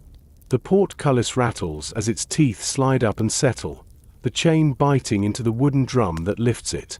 On ordinary days the motion becomes almost ceremonial. The guards check the cargo, ask the questions they are supposed to ask, and wave people through. On uncertain days the ritual becomes precise. A cart is taken aside, a chest is opened, a man is asked to lift his cloak. The drawbridge creaks and the water of the moat darkens and ripples, but the bridge does not lower until the captain gives a nod. Defense is not only timber and iron. It is also planning and drill. In the yard, the garrison gathers when the bell rings. Shields are stacked in ordered piles. Spears are set out so that each hand can find one without looking. A cask of sand stands ready near the kitchens in case a fire begins where water is scarce. The captain walks the line and studies faces more than weapons. He looks for the man who slept poorly, the one who drinks too early, the one who glances away when orders are given. A muster is only as strong as the least reliable of the group. He notes it, says nothing, and shifts the pairing of men for the evening watch. On the lower level of the keep, racks hold crossbows wound with the aid of goat's foot levers and windlasses. A steady hand oils the nuts, checks the strings, and counts the bolts that lie in bundled sheaves. In the smithy, the forge brings metal back to life. Links for mail are closed and peened. Rivets are tapped home on a dented visor. A strap is replaced on a heater shield and the leather is dark with oil. The smith's hammer marks time for the whole yard, and every strike says the same thing. Be ready. The towers keep their own stores. Barrels of water stand under stairwells. Baskets of stones wait near arrow loops. A bag of dried peas sits on a shelf because peas scattered on a stair can slow the foot of a man who means to climb it. Narrow stairs turn clockwise so a right-hand attacker who is climbing has the inner curve to contend with while the defender above has more room to swing. Traps are less common than stories suggest, but choices of design serve the same purpose. Every passage can be held by few against many if those few are steady of hand and mind. Signals tie the parts together. A horn on the east tower calls once for a rider in sight, twice for more than a handful, 3 times for a number that cannot be counted at a glance. At night a shuttered lantern answers for the west tower, 1 flash for acknowledgement, 2 for alarm. Flags can speak across distance when the wind is kind. Bells add another voice. The small bell in the chapel calls souls to prayer. The larger bell in the yard has other words. It can call to arms, call to water, call to fire. Every person in the household knows the difference. Even the children pause when the heavy bell speaks and glance instinctively toward the walls. Siege drills come when the Lord insists or when rumors thicken the air. The steward walks the granaries and counts aloud. The cellarman measures the ullage in each cask with a stick and marks the wood with a charcoal line. Salted meat is checked for rot and the brine topped up. A baker calculates how many loaves can be made if ovens burn day and night but wood is rationed. The well is tested for draw and the bucket ropes are inspected for fray. A new schedule is written on a wax tablet. The day is divided into blocks where every able person has a place and a duty. In the kitchen, a quiet woman who seldom speaks becomes the manager of fuel and flame. In the stables, the boy who laughs too easily becomes the keeper of harness and leather. In the chapel, the priest takes note of where the wounded will be laid when the first stones fall. Archers drill on the butts outside the wall when the road is clear and within the ward when it is not.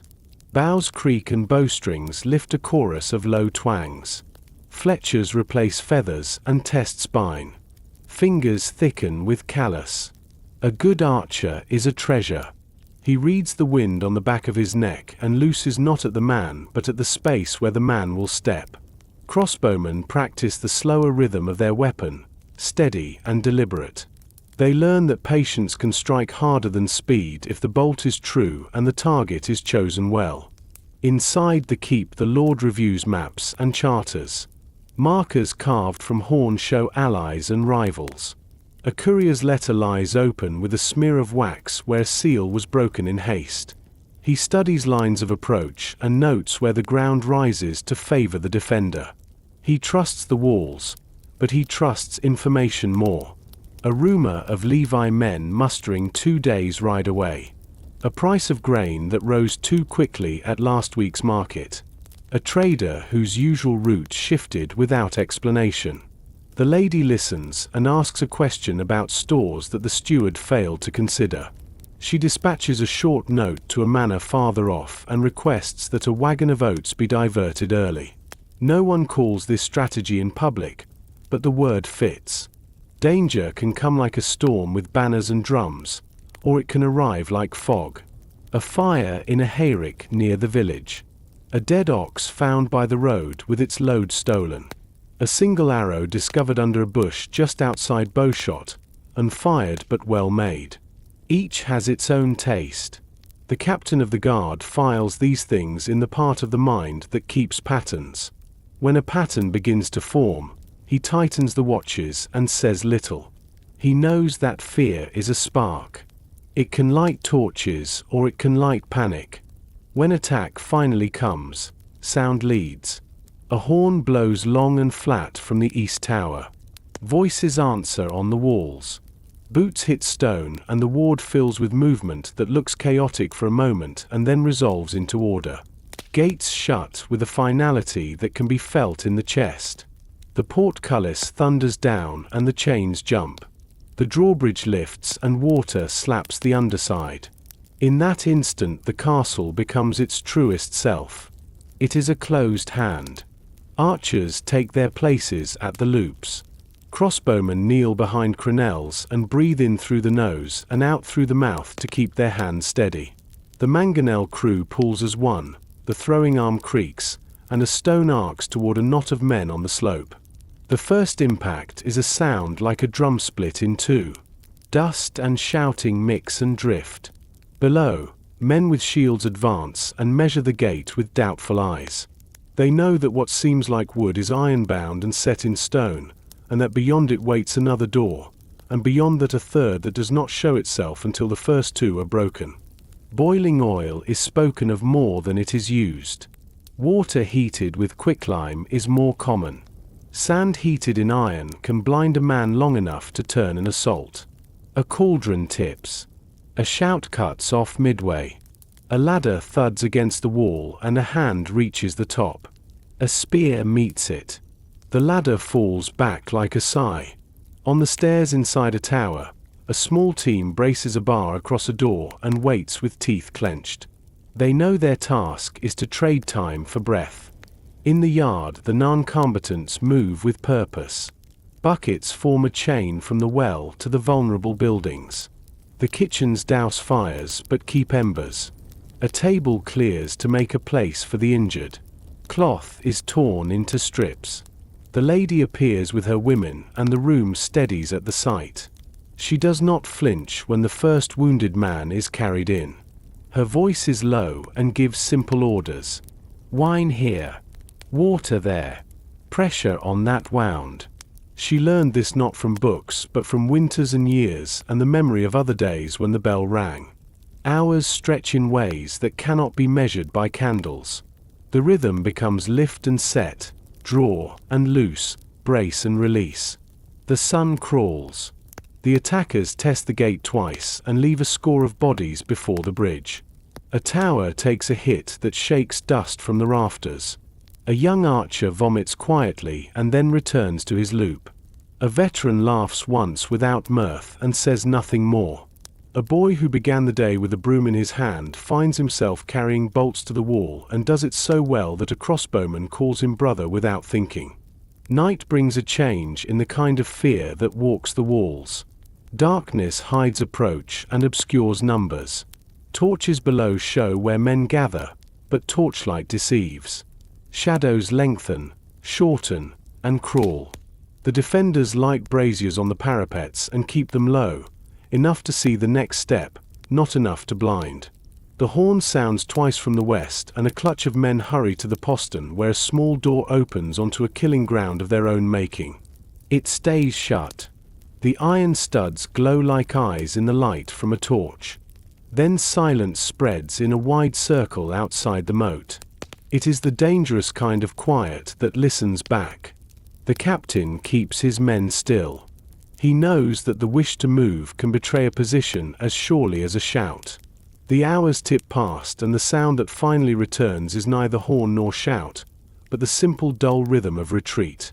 It is the rhythm of men carrying their wounded, of men who have decided to live until tomorrow and to think of a different plan.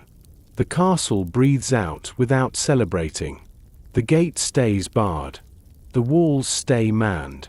A handful of men are allowed to sleep in their armor. Others eat in place. The injured are counted and named. A candle is lit for the dead, and the bell in the chapel speaks once. The sound walks the corridors and enters every room. Mourning does not restore ease. It brings counting.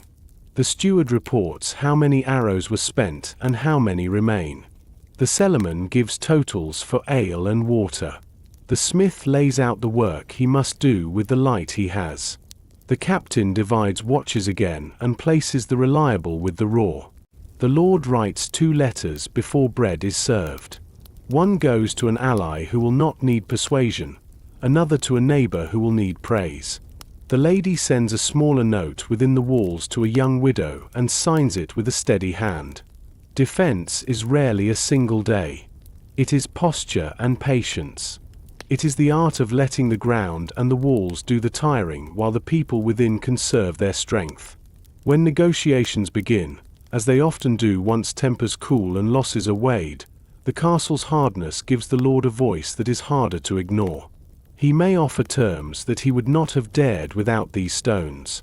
He may receive terms he would not have gained without last night's proof. When the danger passes at last, the gates open slowly, as if the hinges remember the lesson and are unwilling to forget it too quickly. People step into the light and look at the ruts left by siege engines that never quite reach their mark. Children count broken arrows as if they were shells along a shore. The walls stand as they stood yesterday, but those who walk them are changed. A boy has a scar along his forearm where a splinter flew. A woman who has always kept to the still room now carries herself like a captain when she passes a doorway. The castle will return to kitchens and prayer and quiet games, yet a part of it stays alert. It knows that the world beyond its moat never stops measuring it. In the end, defense is not only stone and steel. It is memory, discipline, and the habit of watching. It is the knowledge that fear can drive people apart or pull them close, and that a household which has practiced the second will outlast the first. Danger is a traveler who keeps returning. The castle prepares a place for it at the edge of the table and never lets it eat its fill. The rest of the bread goes to the living, who will climb the stairs again at dawn and look out over the fields with patient eyes. Part 14. Faith and the Chapel. Within the stone heart of the castle, where the clang of the forge, the chatter of servants, and the echo of boots on flagstones fill the day, there exists a quieter space. It is a place where sound softens, light changes, and time itself seems to slow, the chapel. Here, faith is woven into the daily rhythm of life, touching every rank, from lord to scullion. For those who live within these walls, the chapel is more than just a room for prayer. It is a center of ritual, a keeper of tradition, and a reminder that every life, no matter how grand or humble, lies in the hands of powers unseen. The chapel's place in the castle. In some castles, the chapel stands apart in its own tower or wing, with windows positioned to catch the first light of day. In others, it is tucked deep inside the keep, protected by layers of stone. Large or small, ornate or simple, its placement is deliberate. The lord and lady must have ready access, yet so too must the rest of the household, for faith is not reserved only for the noble. Stone walls frame the space, but here they are softened by color and symbol. Frescoes or painted panels tell stories from scripture. Candles burn in iron stands, their light trembling over the curves of carved saints or the folds of a painted Madonna's robe. The air carries the faint scent of beeswax and incense, a scent that clings to the clothing of those who linger too long in prayer. At the far end of the room stands the altar, often covered in fine cloth and adorned with a cross. Behind it, a small window might admit a shaft of light at certain hours, falling across the stone in a way that feels intentional, as if the building itself bends toward worship. The role of the priest. The castle priest is a familiar figure, seen in the chapel during services and in the corridors at other times. He hears confessions, blesses marriages, baptizes newborns, and tends to the dying.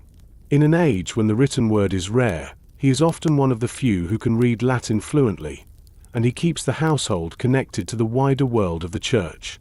For the Lord and Lady, the priest is both spiritual guide and political advisor. His approval lends moral weight to their decisions, and his presence at formal occasions underscores their authority as rulers blessed by God. For the servants, he is a source of counsel, someone to turn to in times of trouble or guilt. The priest also tends to the practical needs of the chapel, ensuring that candles are replaced, linens cleaned, and holy vessels polished. On feast days, he oversees the preparation of relics or sacred objects for veneration. Daily rituals. Life in the chapel follows its own steady rhythm, one shaped by the church's calendar. The day often begins with a bell calling the household to morning prayer. Those free from immediate duties gather, the Lord and Lady in the front, others behind, servants slipping in quietly at the back. The prayers are in Latin, their meaning learned over years of repetition, the words themselves carrying power through their sound and tradition. Midday might bring another service, shorter, a pause in the workday to recenter the mind on faith. In the evening, vespers are sung or spoken, marking the day's end and offering thanks for survival and sustenance. On Sundays and holy days, the chapel fills to its edges. Fresh rushes are laid on the floor, extra candles are lit, and the air grows warmer with the press of bodies. The singing of hymns swells against the stone, rising to the vaulted roof and lingering there before fading into the stillness. The chapel as a place of refuge. The chapel is not only for communal worship. In quiet hours, it becomes a place of personal retreat. A servant might slip in after a long morning, seeking a moment of peace. A soldier might kneel before a campaign, asking for courage and a safe return. The lady may come here to light a candle for a sick child, the flame standing as a silent petition. It is also a place where people face their deepest fears. The confessional offers a space to speak of sins and seek absolution, the priest's voice murmuring words of forgiveness or penance. Death, a constant presence in medieval life, is met here with prayers for the soul's journey beyond. During times of siege or sickness, the chapel becomes the emotional center of the castle. Prayers are said more urgently, candles burn day and night, and relics may be displayed to seek divine protection. The sound of chanting can carry through the halls, a steady thread of hope amid fear.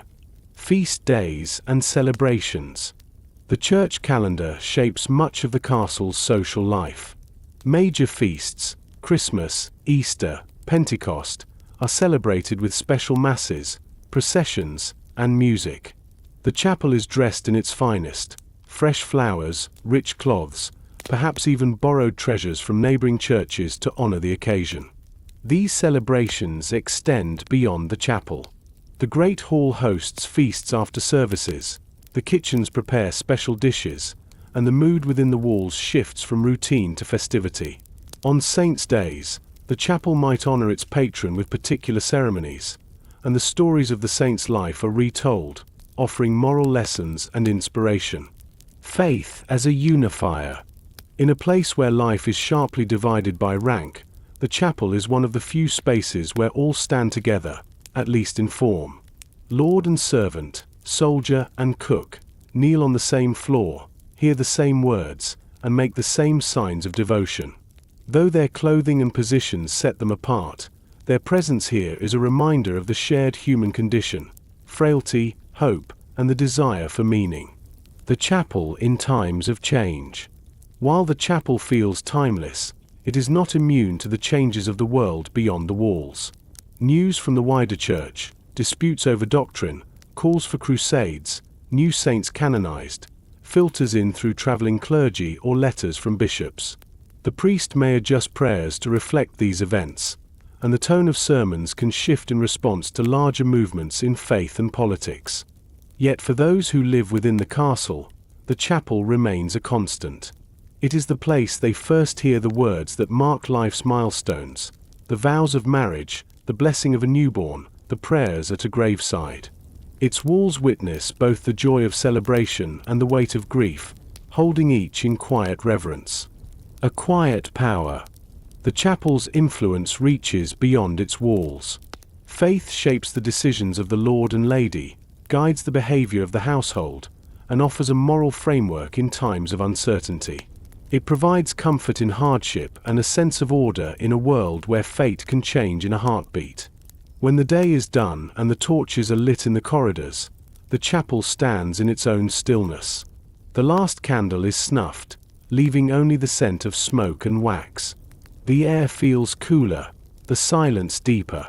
Outside, the castle settles into its night watch, but within the hearts of those who prayed here, the memory of the day's words and rituals lingers.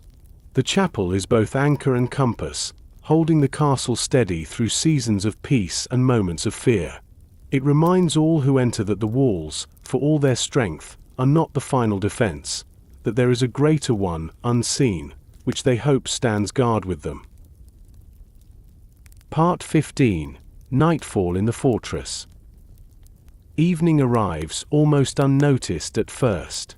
The light thins in the courtyard, colors losing their sharpness, edges softening along the lines of battlements and roofs. A few late voices drift across the stone, and then the day begins to fold itself away. Someone swings the great doors of the hall a little closer together to keep the warmth in. A stable hand checks his knots one last time and rubs a restless horse along the nose. The well rope settles against its post with a last muted knock. Night is coming, and the castle knows how to greet it. From the guard walk above the gatehouse, the world beyond the moat turns to silhouette. Fields become swaths of darker grey, the road a ribbon that fades toward the trees, and the sky a broad sheet of deepening blue. A horn does not sound for this. There is no command to welcome dusk. One watch relieves another, words exchanged briefly, hands tightening cloak ties, eyes adjusting to a different kind of seeing. The cold, if it is winter, rises earlier than the moon. If it is summer, a warm softness lingers and carries the day's sense a little farther than at noon. The portcullis stands half-raised while the last tradesman is let out, then thunders down with a finality that echoes in the chest. Chains clink and settle. The drawbridge lifts slowly over water that swallows the final gleam of light along its ripples. A small door within the gate, used when there is no need of the bridge, shuts with a deep wooden breath. Afterward the entrance looks asleep, but it is not asleep. It is merely closed. Within the walls, the rhythm turns inward. Servants move through corridors bearing candles shielded with their palms. Shadows ladder up the stone. The great hearth in the hall is fed 2 last armfuls of wood, and the flames answer in a low roar before quieting to a deep, steady glow. Benches scrape softly. The day's final meal has been cleared, platters wiped with the last of the bread trencher crumbs and carried away. In the kitchen wing, smaller fires are raked and banked.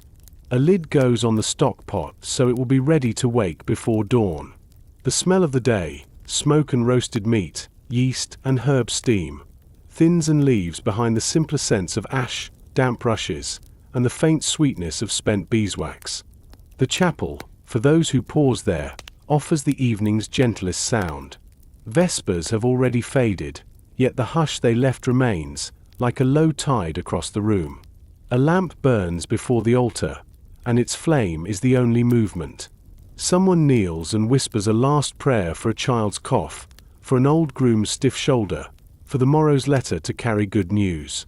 The door closes with care so the hinge does not protest. Across the yard, the barracks settle. Men loosen belts, ease boots from sore feet, and pass a jug that grows lighter with each hand. Laughter sits low in the throat rather than spilling into the corridor. Dice clatter once on a board, and then pockets of quiet gather in corners. Above them the stars come on, one by one, visible through a hatch left open for air.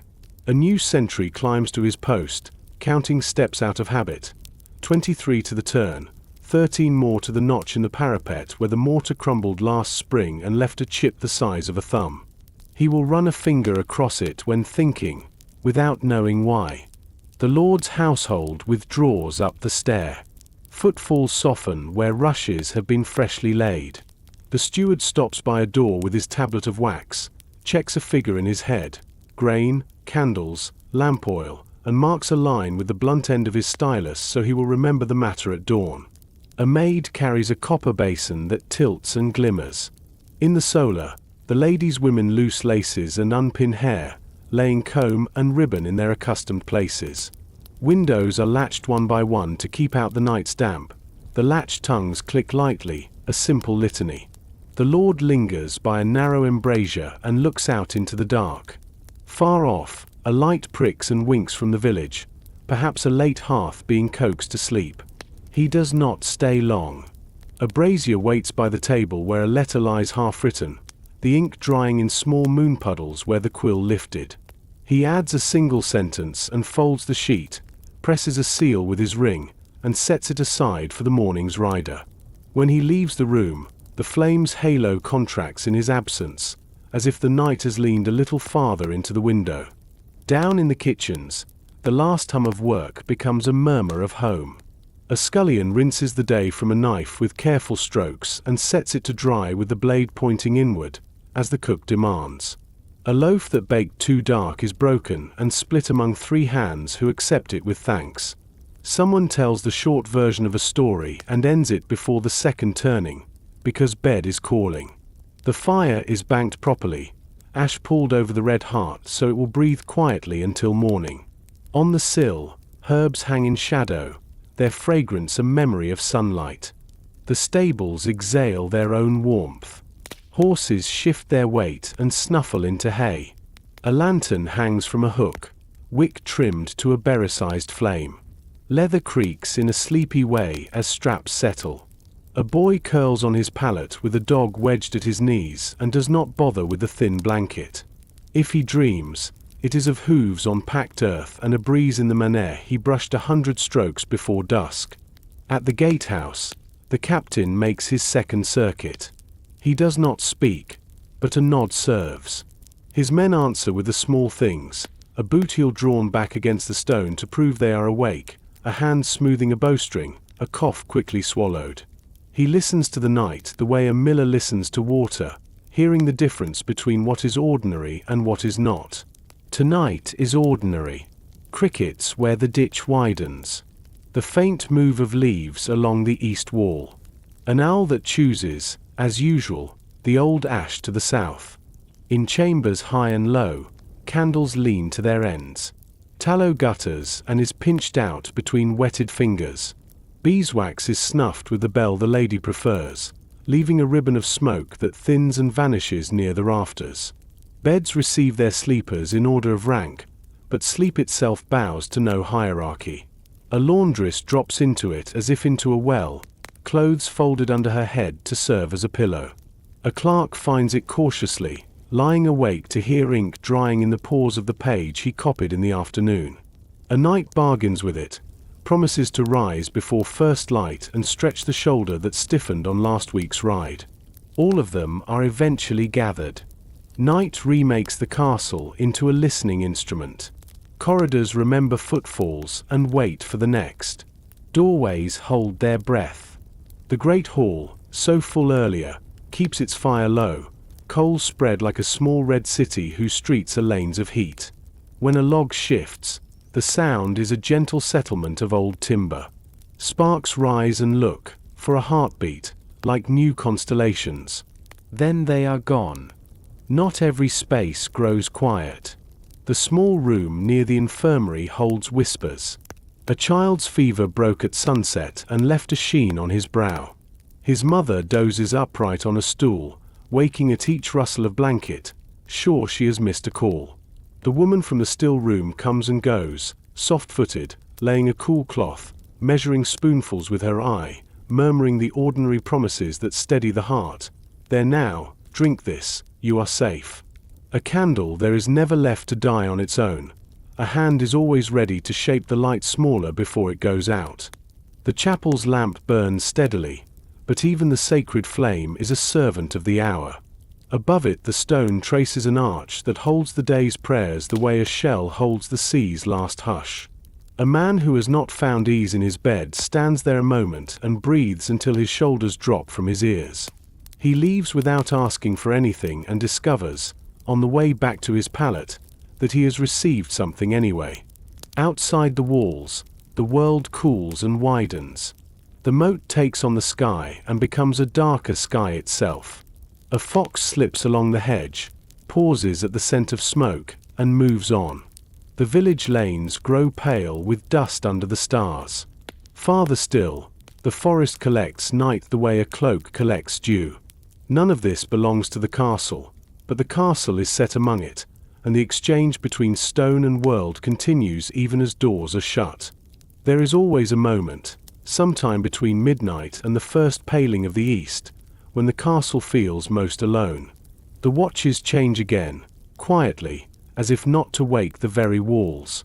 A frog sings once from the moat and is answered from a culvert farther along. In a narrow stair a mouse hustles along the edge, uncertain which scent is safest. Somewhere a dream startles a sleeper and a name is spoken aloud to no one. Time is a smooth plank and glides beneath the place. Then something shifts. It may be nothing more than the lighter breath of night as the wind turns toward morning, or it may be the smallest change in the quality of darkness, the way it loses its weight grain by grain. The sentry on the east tower notices without knowing he has noticed. He looks toward the horizon even before his mind frames the reason. A minute later the black there is charcoal, not coal. The world has begun to return. Inside, the first to rise do so from habit deeper than thought. A kitchen girl pulls on her shoes and touches the table where her apron waits. She could find it with her eyes closed, and often does. At the hearth, she kneels and stirs the banked coals with a stick, patient as a gardener. The ember's eye opens. When the flame catches, it licks the kindling with a gratitude that looks almost like affection. The first pot will be water, always water, so everything else can begin. A groom moves through the stables with a brush in his hand and a yawn he cannot stifle. He finds two sleepy faces leaning over one stall and laughs under his breath. He rubs the nearest forelock. "You first, then," he tells the horse, who doesn't care about the order but enjoys the tone. Leather wakes with him, stiff creases loosening. The lantern is turned up a fraction. On the wall, the man who watched the color change takes 3 slow breaths. He has learned to measure dawn by the way his hands feel. They are less stiff while the stones are still cold. They will warm as the sun finds the crest of the tower. He looks toward the road and sees nothing but possibility, which is both comfort and work. He raises a hand to the man approaching to relieve him and offers the night in a sentence. Quiet. 2 owls. 1 cart late, turned off at the hedgerow. It is enough. In the upper chambers, the steward's tablet waits where he left it, line of charcoal ready to become a number. The lady's comb lies alongside ribbon and pin, arrangement unchanged since last night. The Lord's sealed letter sits with its wax unbroken, edges cooling to the same temperature as the stone around it. All 3 are the morning's first tasks in their places: count, dress, dispatch. Before the first bell, a different sound goes ahead of it. Brooms lifted and set down in the hall, ladles against iron, the quiet creak of a door that has no reason to be silent except courtesy for those still sleeping. The bell follows and stitches these separate threads together with a single note that says the same thing it said yesterday and will say again tomorrow. Come. Begin. With dawn properly begun, the colors return to the courtyard. The flag above the keep finds its shape in a small breeze and remembers the promise it carries. Chickens scratch and announce discoveries as if they had never seen grain before. Boots strike the paving with echoes that belong to day, not night. A cart rumbles across the bridge as the portcullis rises, and the gatehouse yawns like a creature that does not sleep but knows how to pretend. Night leaves without ceremony. It retreats into the places where it waits. the cool undersides of stairs, the corners of storerooms, the deep joints between stones. It has done its work, which is to gather the living together and remind them of their edges. Day takes its place and asks for labor. The castle answers, as it always has, by returning to its tasks. By mid-morning, no one will speak of night unless there was a reason to, an alarm that never came, a child who woke and needed water, a log that settled with a louder crack than usual. Those small stories will be told in the kitchen while the bread rises, or on the wall while men swap a place on the parapet and stamp new warmth into their feet. Then they will become part of the steady background that keeps a household whole. What remains is the knowledge that night has its own uses. It is a measure, a balm, a tutor that teaches patience. It closes the gate so the people inside can feel the shape of their belonging. It frees a mind from counting the day's tasks and sets it briefly to other reckonings. Memory, hope, gratitude, fear sifted into something like courage. The fires learn to burn low without going out. Hearts do the same. When the next evening comes, the castle will be ready to receive it again. The portcullis will settle. The bridge will rise. The hall will grow warm at the core and soft at the edges. The chapel lamp will hold its posture. The walls will listen. The people will rest, some fully, some not, and morning will have them either way. This is how a fortress lives, not only by strength in daylight, nor solely by endurance under threat, but by the calm practice of closing its eyes and opening them again. Stone keeps its counsel. Wood keeps its grain. Water keeps its path under the bridge. Nightfall gathers these together and lays them out like a simple meal: bread, salt, a cup. The household takes what it needs and leaves the rest for dawn. In this exchange, repeated beyond counting, the castle finds its balance. And with the first thread of light unraveling the dark, the old promise renews: within these walls, life will go on.